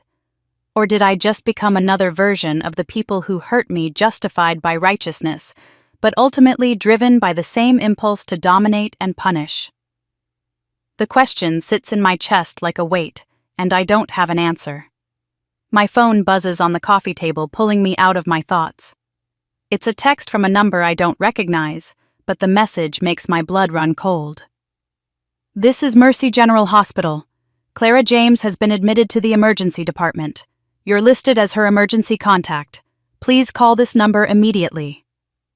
I stare at the message, reading it 3 times to make sure I'm understanding correctly. Clara listed me as her emergency contact. Not our father. Not our mother. Me. The sister she fired, the sister she tried to destroy, the sister who just took everything from her in that conference room. I grab my keys and I'm out the door before I consciously decide to go, before I can think about what this means, or why I'm running to help someone who showed me no mercy when she had power over me. All I know is that my grandfather's letter is still sitting on my coffee table, and his words about mercy and compassion are echoing in my head as I drive toward the hospital through dark streets, not knowing what I'll find when I get there.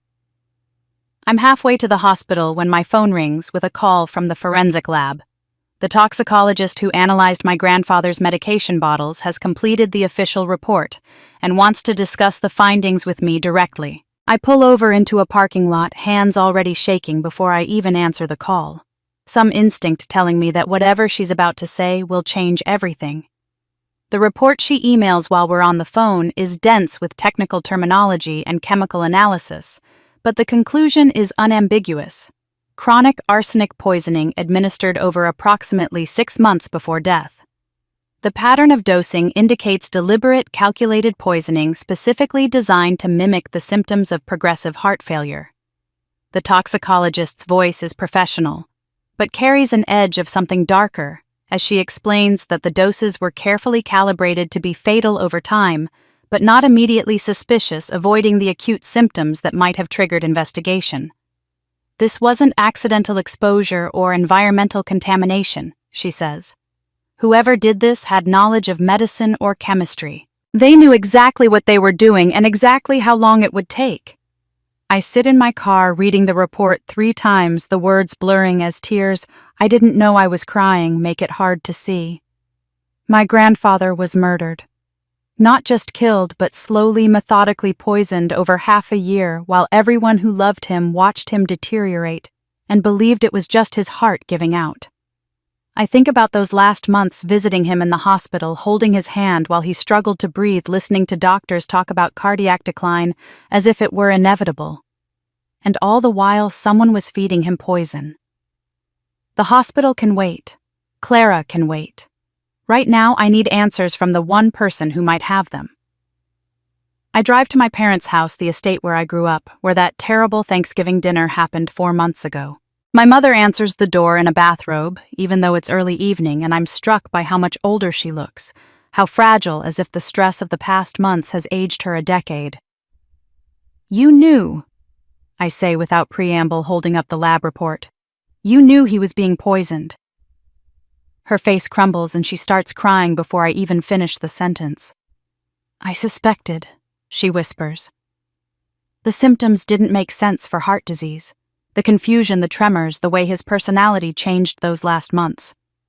But I had no proof, and your father kept telling me I was paranoid that grief was making me see things that weren't there. You were afraid of him, I say, understanding settling over me like cold water. She nods, pulling her bathrobe tighter around herself. If I accused him without evidence, if I was wrong, he'd never forgive me. But if I was right... She trails off, unable to finish the thought. If you were right, it meant you were married to a murderer. I finish for her. It meant the man you'd shared your life with was capable of killing his own father-in-law for money and control. I didn't know what to do, she says, and her voice breaks completely.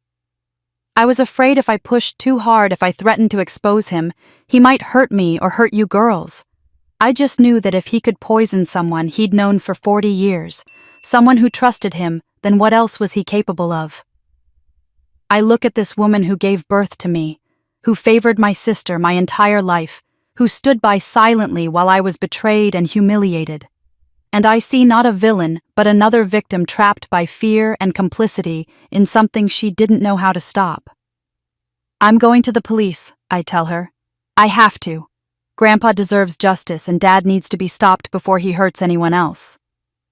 I expect her to argue, to beg me to reconsider, to protect the family name one more time, but she just nods slowly, almost with relief. I know, she says.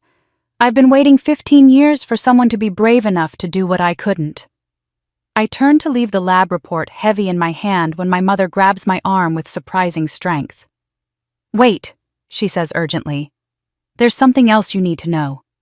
Clara didn't just stumble into the CEO position. Your father has been grooming her for this since she was 20 years old. Her voice drops to barely a whisper. He told me years ago, back when you were both still in college, Clara will do whatever I say. Melissa never would. He chose her specifically because she was easier to control. Everything that's happened, it was all planned. My mother's revelation about my father's long manipulation of Clara reframes everything I thought I understood about my sister's betrayal, but before I can fully process what it means, I get a call from the hospital saying Clara has been discharged and left without speaking to anyone. The emergency that brought her there turned out to be a severe panic attack, not a medical crisis. But the fact that she's now somewhere alone and spiraling worries me more than I want to admit. I don't hear anything for 2 days. Then at 2:30 in the morning, my phone explodes with notifications. The company warehouse alarm system, the new security infrastructure I had installed through Clarity Industries during the transition, is sending emergency alerts. Fire detection activated, suppression system engaged, police and fire department automatically notified, and most damning of all, live security footage uploading to the cloud in real time. I pull up the feed on my phone with shaking hands, and what I see makes my blood run cold. Clara's car in the parking lot. Clara entering through the side door using an access code that should have been deactivated when she was removed as CEO, but apparently wasn't due to some administrative oversight. Clara carrying 2 red containers that are obviously gasoline moving through the warehouse toward the record storage area where we keep physical copies of contracts, financial documents, everything that might be used as evidence in the fraud investigation I know is coming. The footage is crystal clear, high-definition cameras capturing every detail. I watch my sister pour gasoline across the floor in the storage area. Her movements jerky and desperate. Nothing like the composed woman who announced my firing 4 months ago. She's crying. I can see that even through the grainy night vision quality of the feed, and she keeps stopping as if she's reconsidering, then forcing herself to continue. When she pulls out a lighter, I actually say, "Don't," out loud to my empty apartment, as if she can hear me, as if I can stop what I'm watching happen in real time. The flame catches, and for maybe 2 seconds, there's actual fire spreading across the gasoline trail she's laid. Then the building's state-of-the-art fire suppression system activates with a force that's clearly visible even on camera. Chemical retardant floods the area, thick white foam that smothers the flames instantly before they can spread to anything that matters. Alarms start, blaring lights flash, and Clara stands frozen in the middle of it all, covered in foam and gasoline, her face a mask of shock and horror as she realizes what she's just done. She runs. I watch her drop the gas container and sprint for the exit, but she's disoriented by the foam and the alarms and her own panic. By the time she makes it to her car, police lights are already visible in the distance. The security system automatically notified emergency services the moment the fire detection activated. Clara sits in her car for maybe 30 seconds, and I can see her hands gripping the steering wheel, and I think she's trying to decide whether to run or stay. She's still sitting there when the police arrive. I'm at the warehouse within 20 minutes, arriving just as they're loading Clara into a police car. She's in handcuffs, her clothes and hair soaked with chemical retardant, and she's crying so hard she can barely stand. Our father is there too, shouting about lawyers and false arrest and harassment, but the police ignore him. The evidence is too clear, too documented, too irrefutable. A detective named Morrison approaches me, a woman in her 40s with tired eyes that suggest she's seen too many family tragedies play out in criminal investigations. She shows me the search warrant for Clara's phone executed on scene and the preliminary findings that make this so much worse than simple arson. Clara called the insurance company 2 hours before driving to the warehouse. The call logs show she asked specific questions about fire damage claims, payout timelines, what documentation would be needed. Her browser history shows searches for how long for insurance to pay fire claim and can CEO claim company fire damage, and arson investigation, how do they prove it? She was trying to commit insurance fraud, Morrison says flatly. This wasn't just about destroying evidence. She was planning to make a claim on the fire damage to extract money from the insurance payout. Combined with the arson itself, we're looking at multiple felonies. I watch them put Clara in the police car, and I feel something complicated twist in my chest. This is justice, yes. This is Clara facing consequences for her actions. But it's also my sister, the little girl I grew up with, so desperate and so manipulated by our father that she's destroyed her entire life trying to protect herself from consequences he created. She's been asking for you, Morrison says, pulling me back to the present. Since we arrested her, she keeps saying she needs to talk to her sister. She says you're the only one who can help her now. I look at the detective, then at the police car where Clara sits hunched over in the back seat, and I think about my grandfather's letter telling me to be merciful where others were cruel. Can I see her? I ask. Morrison studies my face for a long moment, then nods. 5 minutes. We haven't officially processed her yet. She opens the car door and Clara looks up at me with red, swollen eyes, and the first words out of her mouth are, "I'm sorry. God, Melissa, I'm so sorry for everything."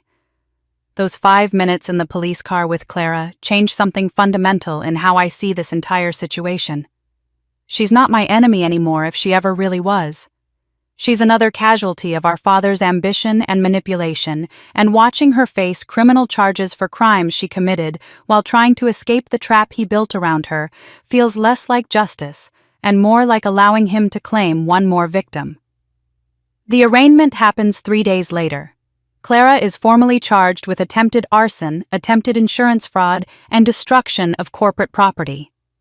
Her court-appointed lawyer, a tired-looking public defender named Sarah Chen, argues that Clara was experiencing a mental health crisis and poses no flight risk. The prosecutor, a sharp woman named Amanda Rodriguez, counters by pointing out that Clara has access to family wealth and international business connections through her father that make her exactly the kind of defendant who might flee the jurisdiction. The judge sets bail at $500,000, an amount that should be trivial for a family like ours. But when Clara's lawyer contacts my parents, they refuse to post it. My father claims they're cash poor due to the company's financial troubles, a statement so transparently false that even the judge raises an eyebrow. Everyone in that courtroom knows my father has money hidden in offshore accounts, money he embezzled from the company money he's protecting while his daughter sits in county jail. Clara spends 3 days there before I make a decision that Ethan argues against for an hour. I post her bail myself using funds from the trust. When Clara walks out of detention and sees me waiting, she doesn't say anything. She just starts crying again and hugs me in a way she hasn't since we were children before competition and favoritism and our father's manipulation turned us into adversaries. The preliminary hearing 2 weeks later is my opportunity to either destroy Clara completely or give her a chance at something resembling redemption. I'm called as a witness to testify about the surveillance system and Clara's potential motives. The prosecutor wants me to establish premeditation to paint Clara as a calculating criminal who planned the arson carefully and deliberately. I could do that. I could describe how she researched insurance claims, how she drove 30 miles to buy gasoline with cash, how she chose 2 a.m. specifically to avoid detection. I could emphasize every detail that makes her look like a criminal mastermind rather than a desperate woman who'd been systematically manipulated for years. Instead, I tell the truth in a way that Prosecutor Rodriguez clearly doesn't expect. Yes, Clara was under enormous pressure. Yes, she was manipulated by our father who groomed her specifically because she'd be easy to control.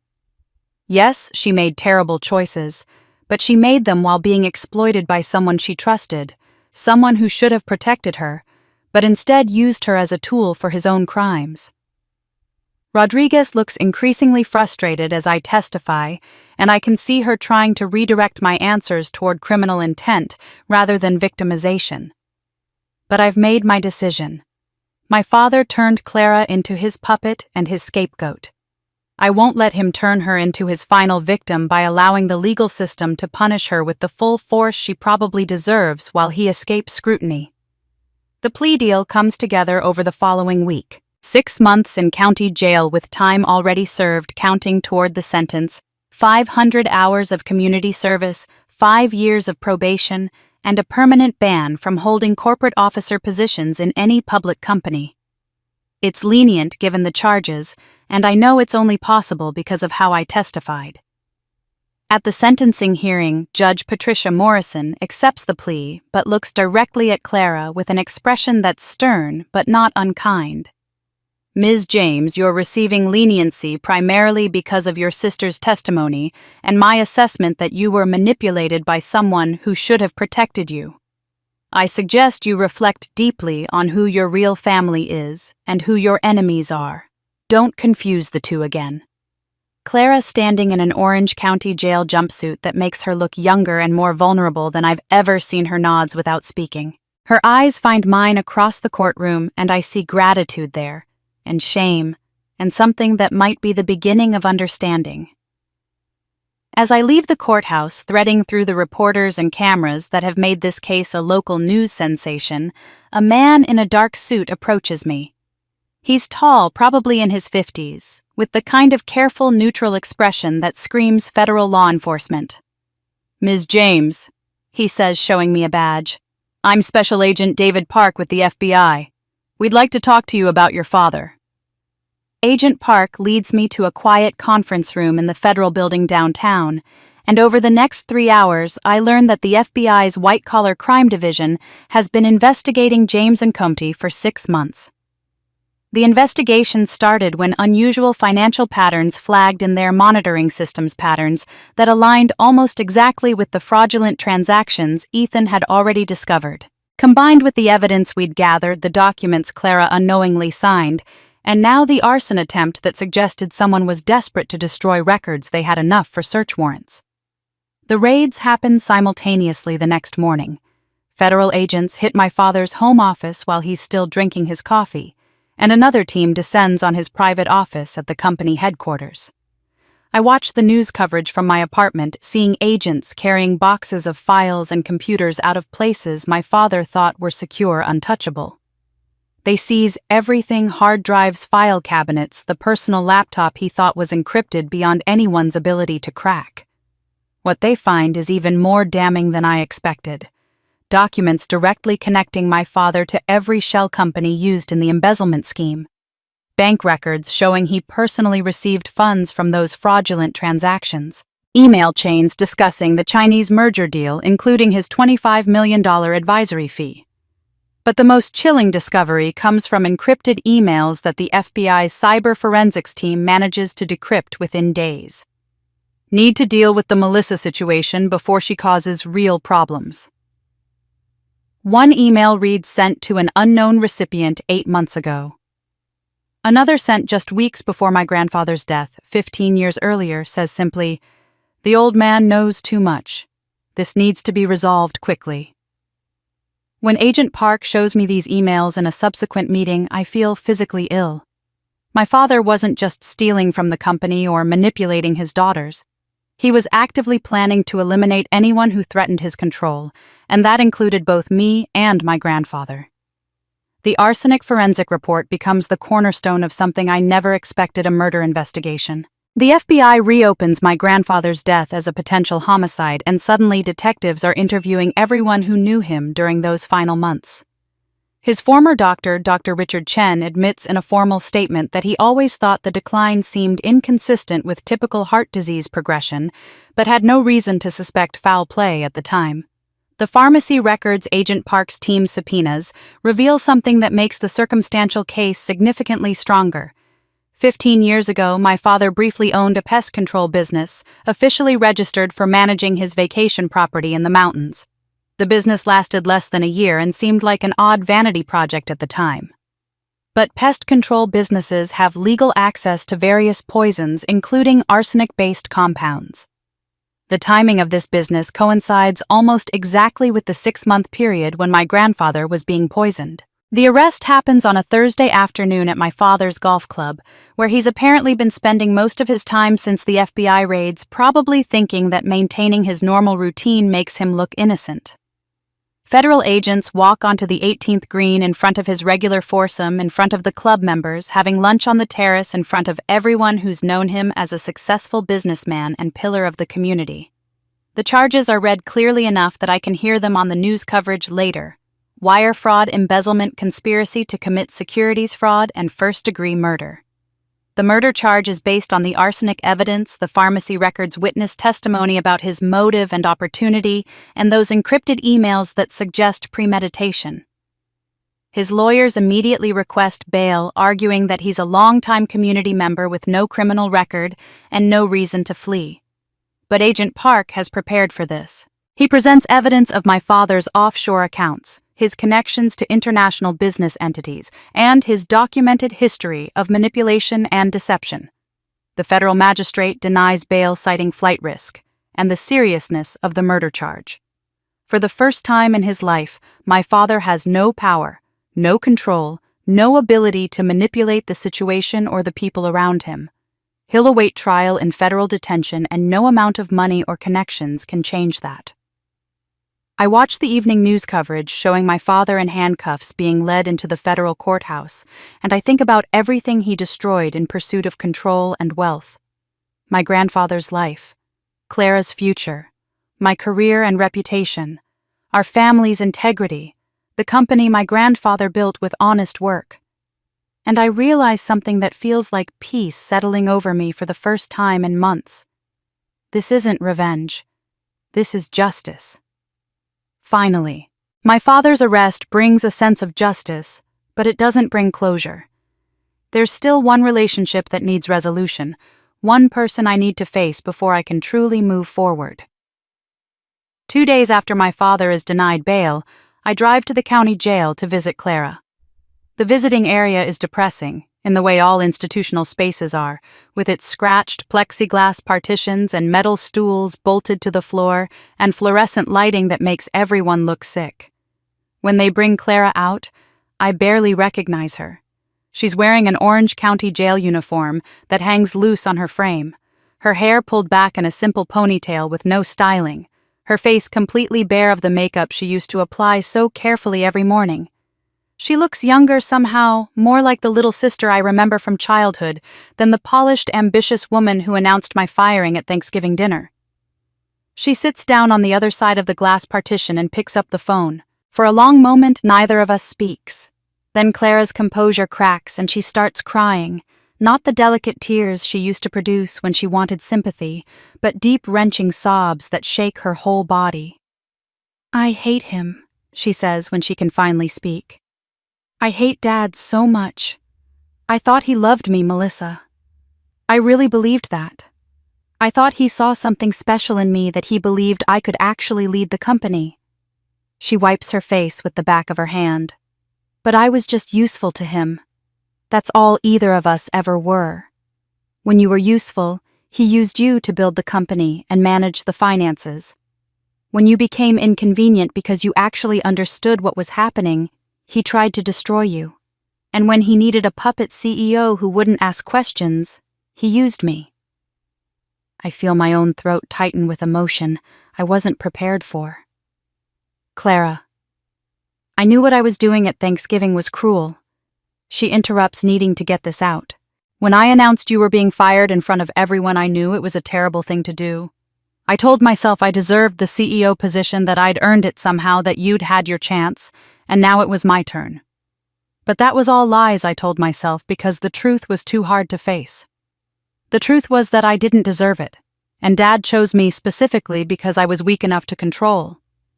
She looks at me through the scratched plexiglass, and I see something in her eyes I've never seen before. Genuine humility, real remorse, the kind that comes from truly understanding what you've done wrong. Neither of us deserved what he did to us, she says quietly. I'm so sorry for my part in it. I'm so sorry for everything. I want to say something, but Clara shakes her head and reaches into her pocket. She pulls out a small USB drive and signals to the guard that she wants to use the property exchange slot, the small metal drawer that allows items to pass through the partition. The guard checks it, nods, and Clara places it in the drawer. I retrieve it from my side. I started recording Dad about 6 months ago. Clara explains, her voice dropping even though we're speaking through phones and nobody else can hear. After you left and things started falling apart, I realized he was hiding things from me. So I turned on my phone's voice recorder every time we talked. I have everything, Melissa. Hours of recordings. Him coaching me to sign documents I didn't understand. Him threatening me when I asked too many questions. Him discussing the Chinese merger and his plans to sell the company. She pauses, and fresh tears start streaming down her face. There's one recording from about 6 months before Grandfather died. I was going through old files on my computer last week trying to find something for my lawyer, and I found it. Dad is on the phone with someone, and he says, "The old man's getting suspicious about the finances. We need to handle this before he changes his will and cuts me out completely." I didn't understand what it meant when I recorded it. I thought he was just talking about business strategy, but now knowing what he did, knowing about the arsenic... She can't finish the sentence. I stare at the USB drive in my hand, this small piece of plastic that contains evidence of premeditated murder. Clara, this could change everything. This could be the difference between circumstantial evidence and proof. I know, she says, and I want you to have it. Not for my lawyer, not to reduce my sentence. I want you to give it to the FBI. What Dad did was so much worse than what I did. I signed some papers I shouldn't have and tried to burn down a warehouse in a moment of panic. He murdered Grandfather. He manipulated both of us for years. He tried to destroy you and use me as his puppet. He deserves to pay for all of it. I look at my sister, really look at her, and I see someone who's finally taking responsibility for her choices while also recognizing that she was victimized too. The sister who fired me is gone. This person sitting across from me, broken and humiliated, but finally honest, is someone I can possibly forgive. This evidence could reduce your sentence if we gave it to your lawyer, I say carefully. Are you sure you want me to give it to the FBI instead? Clara nods firmly. I deserve what's happening to me. I made my choices even if I didn't fully understand them. But Dad needs to be stopped, and if this helps do that, then it's worth it. I just needed you to know that I'm not him. I'm not going to protect him anymore. And I'm sorry. For everything. For all of it. For the first time in our adult lives, I reach up and press my hand flat against the glass partition. Clara mirrors the gesture immediately, placing her hand on the other side, so our palms align through the barrier. It's not a real touch, not a real embrace, but it's something. It's a start. I forgive you, I say, and I mean it. Not because what you did was okay, but because I understand now that you were being used just like I was. We were both his victims. The visiting time ends too soon. As I leave the jail, I clutch the USB drive in my hand like it's something precious, because in a way it is. It's my sister choosing truth over loyalty, justice over self-preservation, me over our father. I sit in my car in the parking lot and plug the USB drive into my laptop. There are dozens of audio files, each one labeled with dates. I click on the oldest one, the recording Clara mentioned, dated 15 years ago. My father's voice fills the car, younger, but unmistakably his. "The old man's getting suspicious about the finances. We need to handle this before he changes his will. I've already made arrangements. It'll look like natural causes. No one will question it." A second voice, one I don't recognize, responds, "And if it doesn't work?" "It'll work," my father says with absolute confidence. "Trust me, in 6 months, this problem will be solved, and we'll finally have full control." I sit in that parking lot for a long time, listening to my father plan murder in his own words, and I feel the last piece of doubt disappear. Then, I call Agent Park. Clara's recordings provide the FBI with exactly what they need to strengthen the murder case against my father, and Agent Park tells me the evidence has fundamentally changed the prosecution's strategy. But while my father awaits trial and Clara serves her sentence, I have a company to rebuild and a legacy to restore. 3 weeks after my father's arrest, I call a company-wide meeting to formally accept the permanent CEO position and lay out my vision for what James & Company will become. The auditorium is packed with employees, many of whom I haven't seen since the day I packed up my office. I look out at their faces and see hope mixed with skepticism, people who want to believe things will get better, but have been disappointed too many times to trust easily. I understand that feeling completely. I'm not here to claim victory or settle scores. I begin, my voice steady, despite the nerves fluttering in my stomach. I'm here to fix what's broken, and not just in the company's finances or operations. I'm here to fix the culture, the ethics, the fundamental approach to how we do business, and how we treat the people who make this company work. I announce an immediate external audit of all company accounts, complete transparency with shareholders about the fraud and embezzlement, and a commitment to operating with integrity, even when it's harder or less profitable than cutting corners. But the announcement that gets the strongest reaction is when I tell them about the 400 workers Clara terminated. Every single person who lost their job during the past 6 months will receive a letter this week offering reinstatement at their previous salary plus back pay for the time they were unemployed. I say, you lost your jobs because of family politics and bad leadership decisions that had nothing to do with your performance or value. That was wrong, and I'm making it right. The applause starts slowly, then builds until nearly everyone in the auditorium is standing, and I have to blink back tears because this is what winning should feel like.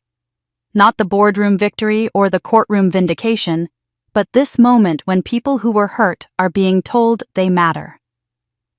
Over the following months, I implement changes that would have been impossible under my father's leadership or Clara's tenure. The merger of James & Company and Clarity Industries happens formally, creating a stronger combined entity without the exploitation that characterized my supply chain strategy during the conflict. I renegotiate every contract to ensure fair terms for both parties, even when it means we make slightly less profit. I establish an employee board seat, giving workers actual voting power on major company decisions. I create financial reporting systems that are transparent and accessible to every stakeholder, from the largest shareholder to the newest warehouse employee. The most radical change, and the one that my lawyers try hardest to talk me out of, is converting 15% of my personal equity into an employee stock ownership plan. Every worker, from executives to entry-level employees, receives shares based on their tenure and contribution. It reduces my ownership stake significantly, but it also means that everyone who works here has a genuine stake in the company's success. You're giving away millions of dollars in equity, my financial advisor says, looking at me like I've lost my mind. No, I correct him. I'm investing it in the people who actually create value. My grandfather built this company with his hands and his mind. These employees build it now with their work and their dedication. They deserve to own part of what they're creating. But the change I'm most proud of, the legacy that feels most aligned with what my grandfather would have wanted, is the Clarity Foundation. I use the remaining funds from the trust money that could have made me personally wealthy beyond anything I'd need to establish a nonprofit dedicated to helping displaced workers over 50 restart their careers or launch small businesses. It's a demographic that gets overlooked constantly, people who are too young to retire but too old to be easily employable in an economy that worships youth.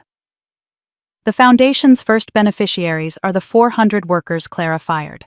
We host a launch event at a downtown hotel, and I stand in front of people whose lives were upended by my family's dysfunction, and I tell them the truth.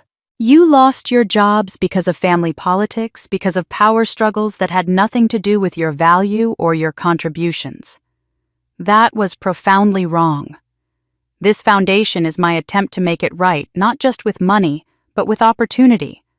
We're going to help you rebuild, whether that means returning to work here or starting something new. You deserved better than what happened to you, and I'm committed to helping you get it. The foundation quickly becomes more important to me than the company itself. The company is business numbers, operations, strategy. The foundation is people, second chances, dignity restored. It's the difference between revenge and redemption, between winning and actually making things better. At the foundation's official launch event 3 months later, with press coverage and speeches from board members and testimonials from workers whose lives have been changed, Ethan finds me standing alone on the terrace overlooking the city. He's been by my side through all of this, and somewhere during the past months, the old hurt between us has transformed into something that might be the foundation for something new. You've won everything, he says quietly. The company, justice for your grandfather, respect from everyone who matters, the ability to actually make a difference. What's next? I look out at the city lights and think about that question. 6 months ago, I would have said that reclaiming the company was the end point, the goal that everything else served. But now I understand that it was just the beginning. I don't know, I admit, but whatever it is, I want it to matter more than winning did. Ethan's question about what comes next stays with me for days, echoing through my thoughts as I run board meetings and review foundation applications and slowly rebuild what my father tried to destroy. The answer comes to me gradually, not in a single moment of clarity, but through a series of small realizations that add up to a truth I wasn't expecting. I call a board meeting 6 months after taking the CEO position permanently, and what I announce surprises everyone in the room, including Raymond, who's become my closest advisor and strongest supporter. I'll be transitioning from CEO to board chair within 2 years, I say, watching their faces register shock and confusion. During that time, we'll conduct a comprehensive search for an external CEO with proven operational experience and a track record of ethical leadership. The questions come immediately. Why would I step down when I've just won the company back? Don't I want to lead the transformation I've started? Am I planning to leave entirely? I didn't fight for this company so I could become another family tyrant hoarding power until I'm too old to let go. I explain, and I see Raymond nod in understanding. I fought for it so it could become what it should have been all along, a place where merit determines leadership, where people are valued over politics, where the company serves something larger than the ego of whoever happens to be in charge. I tell them about my plans to focus on governance as board chair, to dedicate more time to the Clarity Foundation, to ensure that the company has professional management that isn't tangled up in family dynamics and personal history. This isn't defeat, and it isn't exhaustion. It's intentional. It's me refusing to repeat the cycle that destroyed my family, the cycle where power becomes an end in itself, rather than a means to something better. My grandfather held power until the day he died, and it made him vulnerable to my father's ambition. I say quietly, I won't make that mistake. This company needs to outlive all of us, and that means building systems that don't depend on any one person's control. The board approves my plan, though I can see the concern in some faces, the worry that I'm giving up too soon, or walking away from responsibility. But Raymond understands, and after the meeting he pulls me aside and tells me that my grandfather would be proud, not because I won, but because I'm wise enough to know when winning should end. That evening, I meet Ethan at the small Italian restaurant where he proposed to me 5 years ago, back when I was a different person living a different life. We order wine and pasta, and for a while we just sit in comfortable silence, the kind that only comes when two people have been through something transformative together. When this started, I wanted revenge. I finally admit saying out loud what I've been thinking for weeks. I wanted them to hurt the way they hurt me, Clara, my father, even my mother, for all those years of favoritism and silence. And for a while, watching it all unfold, it felt good. Watching Clara fail as CEO, exposing my father, winning every battle. It felt like justice. Ethan listens without interrupting the way he always has, the quality that made me fall in love with him years ago before I was smart enough to choose him over duty. But my grandfather was right. I continue pulling out the letter he left me, the one about mercy and power and not letting revenge hollow me out. Revenge is empty. It doesn't heal anything. It doesn't restore what was broken. It just spreads the pain around until everyone's equally hurt and calling it justice. I show Ethan the specific passage my grandfather underlined. Forgiveness is the final proof of power. We sit with those words for a moment, and I watch understanding dawn across his face. I used to think forgiveness was weakness, I say. I thought it meant letting people get away with hurting you, pretending everything was fine when it wasn't. But that's not what Grandpa meant. He meant that anyone can destroy. Anyone can take revenge when they're hurt. But building something better than what was broken, choosing to heal instead of harm, creating rather than demolishing, that takes real strength. That's the kind of power that actually matters. Ethan reaches across the table and takes my hand, and I see in his eyes something I haven't allowed myself to hope for. Not just love, but respect for who I've become through this ordeal. Not the woman he fell in love with 5 years ago, who was capable but trapped by duty and family obligation. The woman I am now, who fought her way through betrayal and came out the other side choosing mercy over vengeance. The next morning, a letter arrives at my office, forwarded from Barrett and Associates. The postmark is smudged but appears to be from overseas, and there's no return address. Inside is a single piece of paper, yellowed slightly with age, covered in my grandfather's distinctive handwriting. The date at the top reads 2 weeks before his death. My hands shake as I read it. Melissa, if you're reading this, you've probably discovered what your father is. I'm sorry I couldn't protect you from that. I tried in my own way by setting up the trust and the bylaws and all the mechanisms I hoped would preserve what I built. But mechanisms aren't enough if the people using them don't have the right character. The handwriting gets shakier here, as if he was already feeling the effects of the poison, though he didn't know what was causing his decline. Remember something important. The measure of character isn't whether we're betrayed. Betrayal happens to everyone eventually.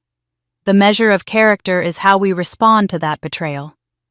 Do we become as cruel as those who hurt us? Do we let their poison infect us until we're just as toxic?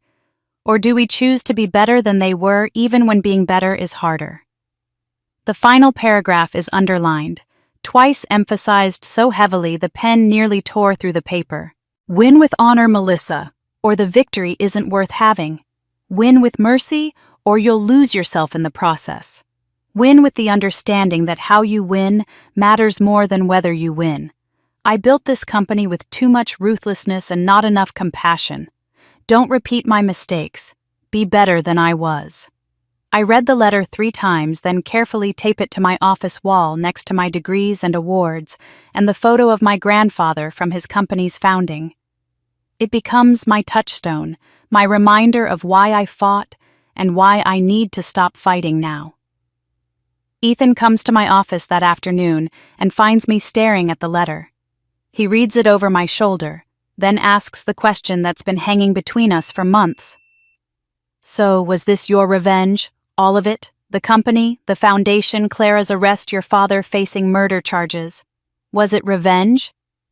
I think about that question seriously because he deserves a serious answer. I think about the fake investor and the supply chain traps, and the surveillance and all the calculated moves I made to destroy Clara's credibility. I think about the satisfaction I felt watching her fail the cold pleasure of winning each battle. But then I think about posting her bail, about testifying at her hearing in a way that gave her a chance at redemption, about the foundation that's helping people Clara hurt, about choosing to step back from power instead of clinging to it the way my father and grandfather did. No. I finally say, and I mean it. This was my release. Release from the belief that I had to prove something to them. Release from the idea that their approval or their fear mattered. Release from the cycle of betrayal and revenge that's poisoned my family for generations. I look at Ethan, and I see my future standing there, the life I could have had 5 years ago if I'd been brave enough to choose it. I'm done fighting, I tell him. I'm ready to start building instead. 1 year after I reclaimed leadership of the company, I'm sitting in my office reviewing quarterly reports when Raymond knocks on my door. He's holding a copy of the business journal, and he's smiling in a way that tells me something good is inside. Thought you might want to see this, he says, handing me the magazine open to a feature article titled, From Crisis to Case Study, How James Clarity Corp. Rebuilt After Family Betrayal. The merger of James & Company and Clarity Industries is now complete, the combined entity operating under the name James Clarity Corp. As a tribute to both my grandfather's legacy and the new direction we're building. The numbers in the article are better than I dared hope. Revenue up 34%. Year-over-year employee satisfaction scores the highest in company history, client retention at 97%. But what makes me proudest are the quotes from employees about feeling valued, about having ownership in their work, both literally through the stock program and figuratively through having actual input into company decisions. Your grandfather would be proud, Raymond says, settling into the chair across from my desk. Not because you won the company back, though, that took considerable skill and courage, but because of what you did with winning. You could have used this victory to build your own empire to become exactly what your father was. Instead, you're building something that might actually last beyond any of us. The business press has started featuring James Clarity Corp. as a case study in ethical restructuring after crisis, and I've been invited to speak at conferences about corporate governance and stakeholder capitalism. It's strange being held up as an example when I still feel like I'm figuring things out. But Raymond assures me that uncertainty is a better foundation for leadership than the false certainty my father always projected. The company's transformation is the most visible change, but it's not the most meaningful one. That honor belongs to what's happening with Clara. She completed her 6-month jail sentence 3 months ago, finished her community service hours working with a homeless shelter downtown, and is now employed at the Clarity Foundation. Not in leadership, not in some honorary position created to save face, but as a case manager helping displaced workers navigate job training programs and small business loan applications. It's humble work, the kind of behind-the-scenes service that doesn't come with press releases or recognition. But Clara is genuinely good at it. I visit the foundation office one afternoon and watch her working with a 56-year-old former factory supervisor named Marcus who lost his job when his plant closed. Clara sits across from him reviewing his business plan for a small electrical contracting company, and I see something in her I never saw when she was CEO. Genuine empathy. She understands what it feels like to lose everything because she lived it. She knows the shame of having to start over because she's doing it herself. After Marcus leaves, Claire and I have our first real conversation in months, sitting in her small office surrounded by training manuals and loan application forms. I spent 30 years trying to be someone I wasn't, she tells me, her voice quiet but steady. Trying to be you because you were smart and capable and everyone respected you. Trying to be what Dad wanted because I thought his approval would make me matter. Trying to prove I deserved to be taken seriously. But I was never any of those people. I was just Clara, and I was so busy trying to be someone else that I never figured out if Clara was actually worth being. She looks at me with eyes that are clear and honest, in a way they never were before. Now I'm just me. I help people fill out forms. I explain loan requirements. I connect displaced workers with training programs. It's not glamorous and nobody's writing articles about me, but I'm good at it. And for the first time in my life, that's enough. I see genuine peace in my sister's face, and I realize that sometimes the greatest gift you can give someone isn't forgiveness or even a second chance. Sometimes it's just creating space for them to become who they actually are, instead of who they thought they needed to be. My father's fate is less redemptive, but entirely deserved. His trial lasted 6 weeks, and the jury convicted him on multiple counts: embezzlement, wire fraud, conspiracy to commit securities fraud, and manslaughter. The murder charge was reduced because the prosecution had difficulty proving premeditation beyond reasonable doubt, but the arsenic evidence was compelling enough to establish that he deliberately caused my grandfather's death. The judge sentenced him to 22 years in federal prison. He's 56 now. He'll be 78 when he's eligible for parole, assuming he lives that long.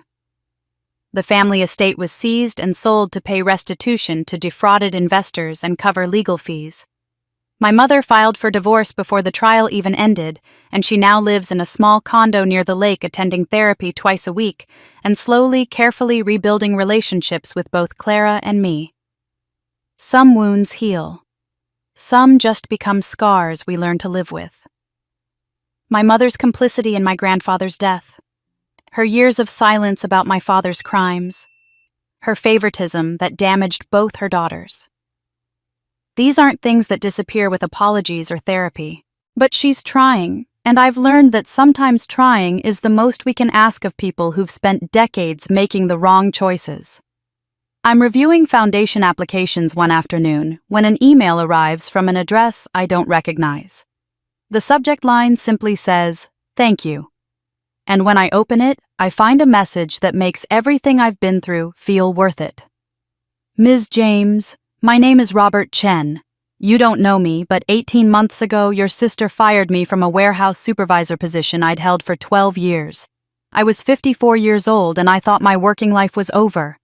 Then the Clarity Foundation gave me a small business grant and connected me with a mentor who helped me start a logistics consulting firm. Last month, I hired my 3rd employee. I'm writing to tell you that you changed my life and to thank you for turning your family's betrayal into something that helps people like me. You could have just taken your company back and called it justice. Instead, you built something that matters. Thank you. I read the email 3 times and then I forwarded it to Clara with a simple note: "This is why we do the work." Her response comes back 2 minutes later. "This is why it was all worth it."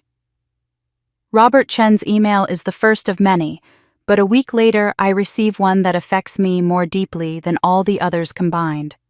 It arrives on a Tuesday morning when I'm reviewing budget proposals for the foundation's expansion, and the subject line is simple: "You gave me my life back." The sender is Margaret Chen, a name I don't immediately recognize, but as I read her message, I remember the spreadsheet of terminated employees that Clara signed, the list of 400 people whose livelihoods were sacrificed for cost savings that were never really about saving the company and always about my father's manipulation. "Ms. James," the email begins, "You don't know me, but I worked in your company's shipping department for 19 years. I started there when I was 35, right after my youngest child started school, and it became more than just a job. It was my identity, my community, my purpose. When I was terminated at 54 years old, I felt like my working life was over. I was too young to retire, too old for most companies to even consider hiring. The rejection letters all had the same polite language about pursuing other candidates, but what they meant was that nobody wanted to invest in training someone my age." I keep reading, my throat tightening with each sentence. My husband was fighting colon cancer at the time. Losing my job meant losing our health insurance right when we needed it most. We burned through our savings paying for his treatments.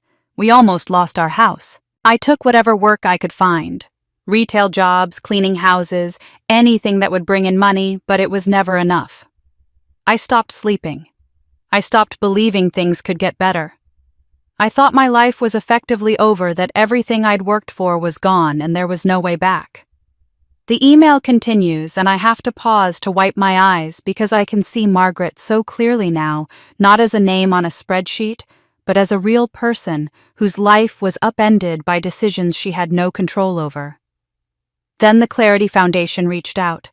At first I thought it was a mistake or some kind of scam, because why would anyone want to help me? But your case manager, a woman named Clara James, sat with me for 2 hours and helped me see that I wasn't finished. She helped me remember that I'd always loved cooking, that people had been telling me for years I should cater events. She walked me through applying for a small business grant, connected me with a mentor who taught me about licensing and insurance, and believed in me when I'd stopped believing in myself. I stopped reading and just sit with that for a moment. Clara helped this woman. My sister working quietly at the foundation made this difference in someone's life. It's been 8 months since I started Chen's Catering, Margaret writes. I'm not just surviving anymore, I'm thriving. I have regular clients. I hired my first employee last month. My husband is in remission. We saved our house. But more than any of that, you gave me back my dignity. You gave me back the belief that I still have value, that my years of experience and my skills and my work ethic still matter. I'm writing to say thank you and to tell you that you changed my life. You didn't have to help us. You could have just taken your company back and called it justice. But you did something harder and more important. You built something that heals. I read the email 3 times, and by the 3rd time I'm crying openly, not from sadness, but from the overwhelming realization of what we've actually accomplished. This is what victory looks like. Not the boardroom confrontation where I reclaimed the CEO position. Not my father in federal prison. Not even the company's financial recovery and ethical transformation. Victory is Margaret Chen at 55 starting a catering business and thriving. Victory is 400 families who have income and hope again. Victory is my sister finding purpose in humble work that helps people.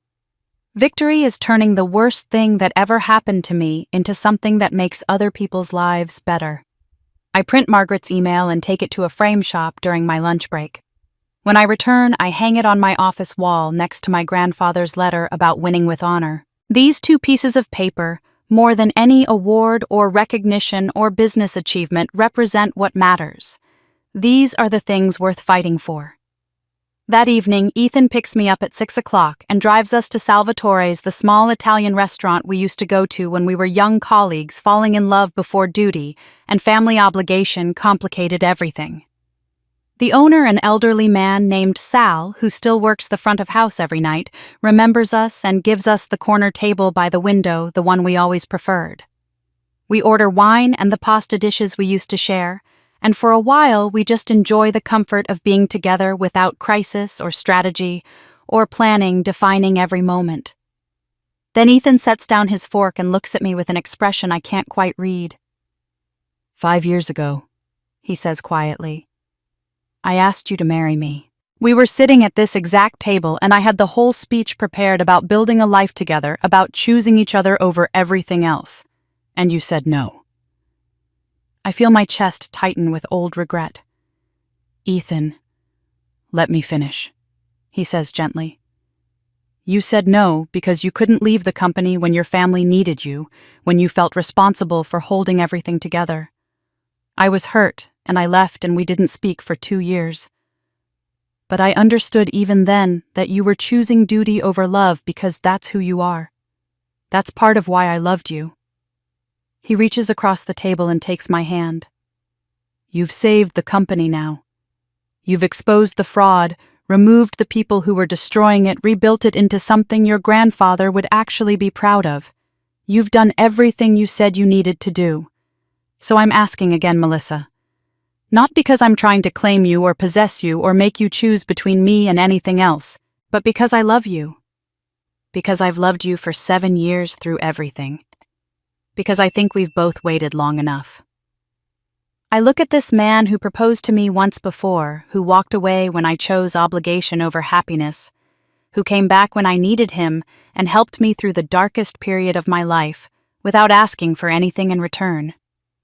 And I realize that for the first time since my grandfather died, I'm free to choose what I want rather than what I think I should do. Yes, I say, and my voice doesn't shake at all. Yes, I'll marry you. Let's start something that isn't about fixing broken things or fighting battles or proving anything to anyone. Let's just build something good. Ethan's smile is like sunrise, and he reaches into his jacket pocket and pulls out a small velvet box that looks worn at the edges like it's been carried and held and waiting for a long time. "One more thing," he says. "I've been carrying this ring for 5 years. I never stopped believing we'd get here. The ring Ethan has been carrying for 5 years fits perfectly, and we set a wedding date for the spring.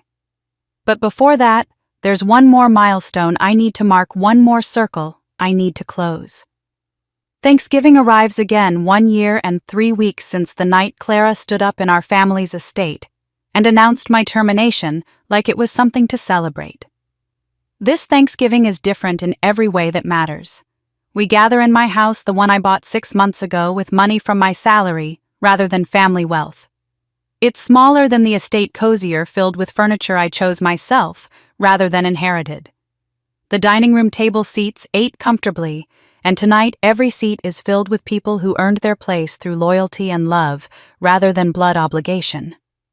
Ethan sits beside me, his hand resting on mine when he thinks I need the touch. Clara arrives carrying a homemade pumpkin pie, her first attempt at baking anything, and she's so nervous about whether it turned out okay that I have to reassure her 3 times that it looks perfect. My mother comes quietly dressed, simply looking older, but somehow lighter than she did a year ago, as if divorce and therapy and honesty have lifted weight she'd been carrying for decades. Raymond is here because he's become family in ways that matter more than genetics. And Margaret Chen sits across from me with her husband David, both of them glowing with the kind of contentment that comes from surviving something terrible and finding joy on the other side. There's one empty place setting at the table positioned at the head where my grandfather would have sat. A small card beside the plate reads simply, "For those who couldn't be here." Nobody mentions my father. Some absences are necessary for healing, and his absence is the foundation that allows the rest of us to begin rebuilding. Before we eat, Clara stands up, and for a moment I see her exactly as she was a year ago, standing at our parents' table announcing my firing with cold triumph. But when she speaks now, everything is different. A year ago, I stood up at a dinner like this and said terrible things. She begins, her voice shaking but steady. I was cruel because I thought power made me important, because I believed that winning meant something if I could just climb high enough. I was wrong about everything. She looks directly at me, and I see tears in her eyes that are real and earned. Melissa, you had every reason to destroy me completely. You could have. You had the power and the justification and probably even the right. Instead, you posted my bail. You testified at my hearing in a way that gave me a chance. You gave me a job at the foundation where I could do something meaningful instead of just serving time and disappearing. You gave me the opportunity to become someone better than who I was. Her voice breaks completely now. I don't deserve your forgiveness. I know that, but I'm grateful for it every single day. She raises her glass, and we all follow. To second chances. To becoming people our grandfather would actually be proud of. To families we choose, and families we rebuild. We drink together, and I reach across the table to squeeze Clara's hand. She squeezes back, and in that moment, I know we're going to be okay. Not perfect, not without scars, but okay. Dinner is loud and warm and full of laughter, the kind of meal where people talk over each other and pass dishes and tell stories that get more exaggerated with each retelling. This is what Thanksgiving was supposed to be all along, before power and favoritism and my father's ambition poisoned everything. After dinner, I step out onto the back porch, needing a moment of quiet to process everything. The November air is cold and clear, and I can see stars scattered across the sky like diamonds on black velvet. Ethan finds me there a few minutes later and wraps a blanket around my shoulders, then stands beside me in comfortable silence. "Are you happy?" he finally asks. I think about that question seriously because it deserves a serious answer.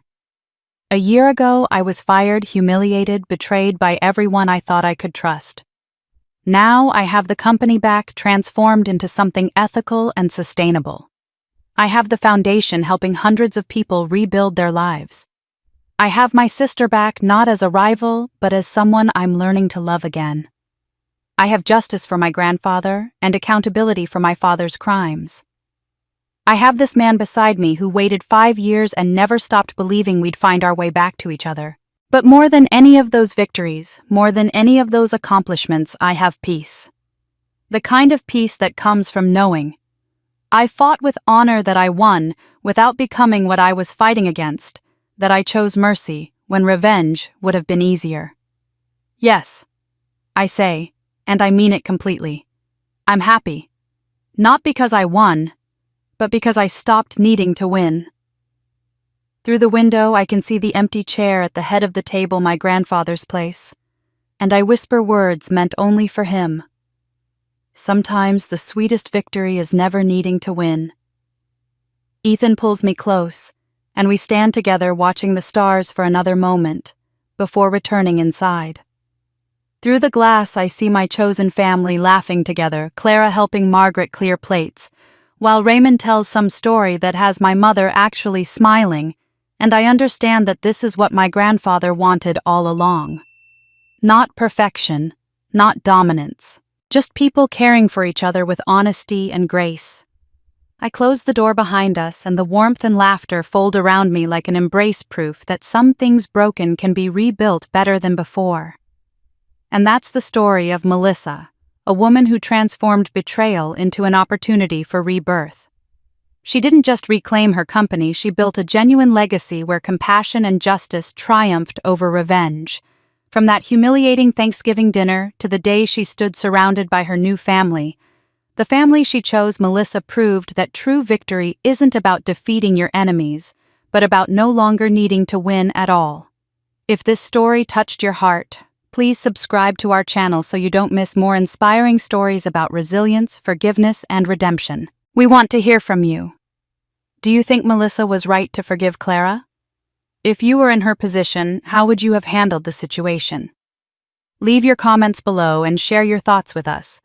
Every opinion you share helps us create more meaningful content. And if you enjoyed this story, hit that like button and share it with someone who needs to hear a message about choosing healing over revenge. Thank you for listening to this story all the way to the end. Your support means everything.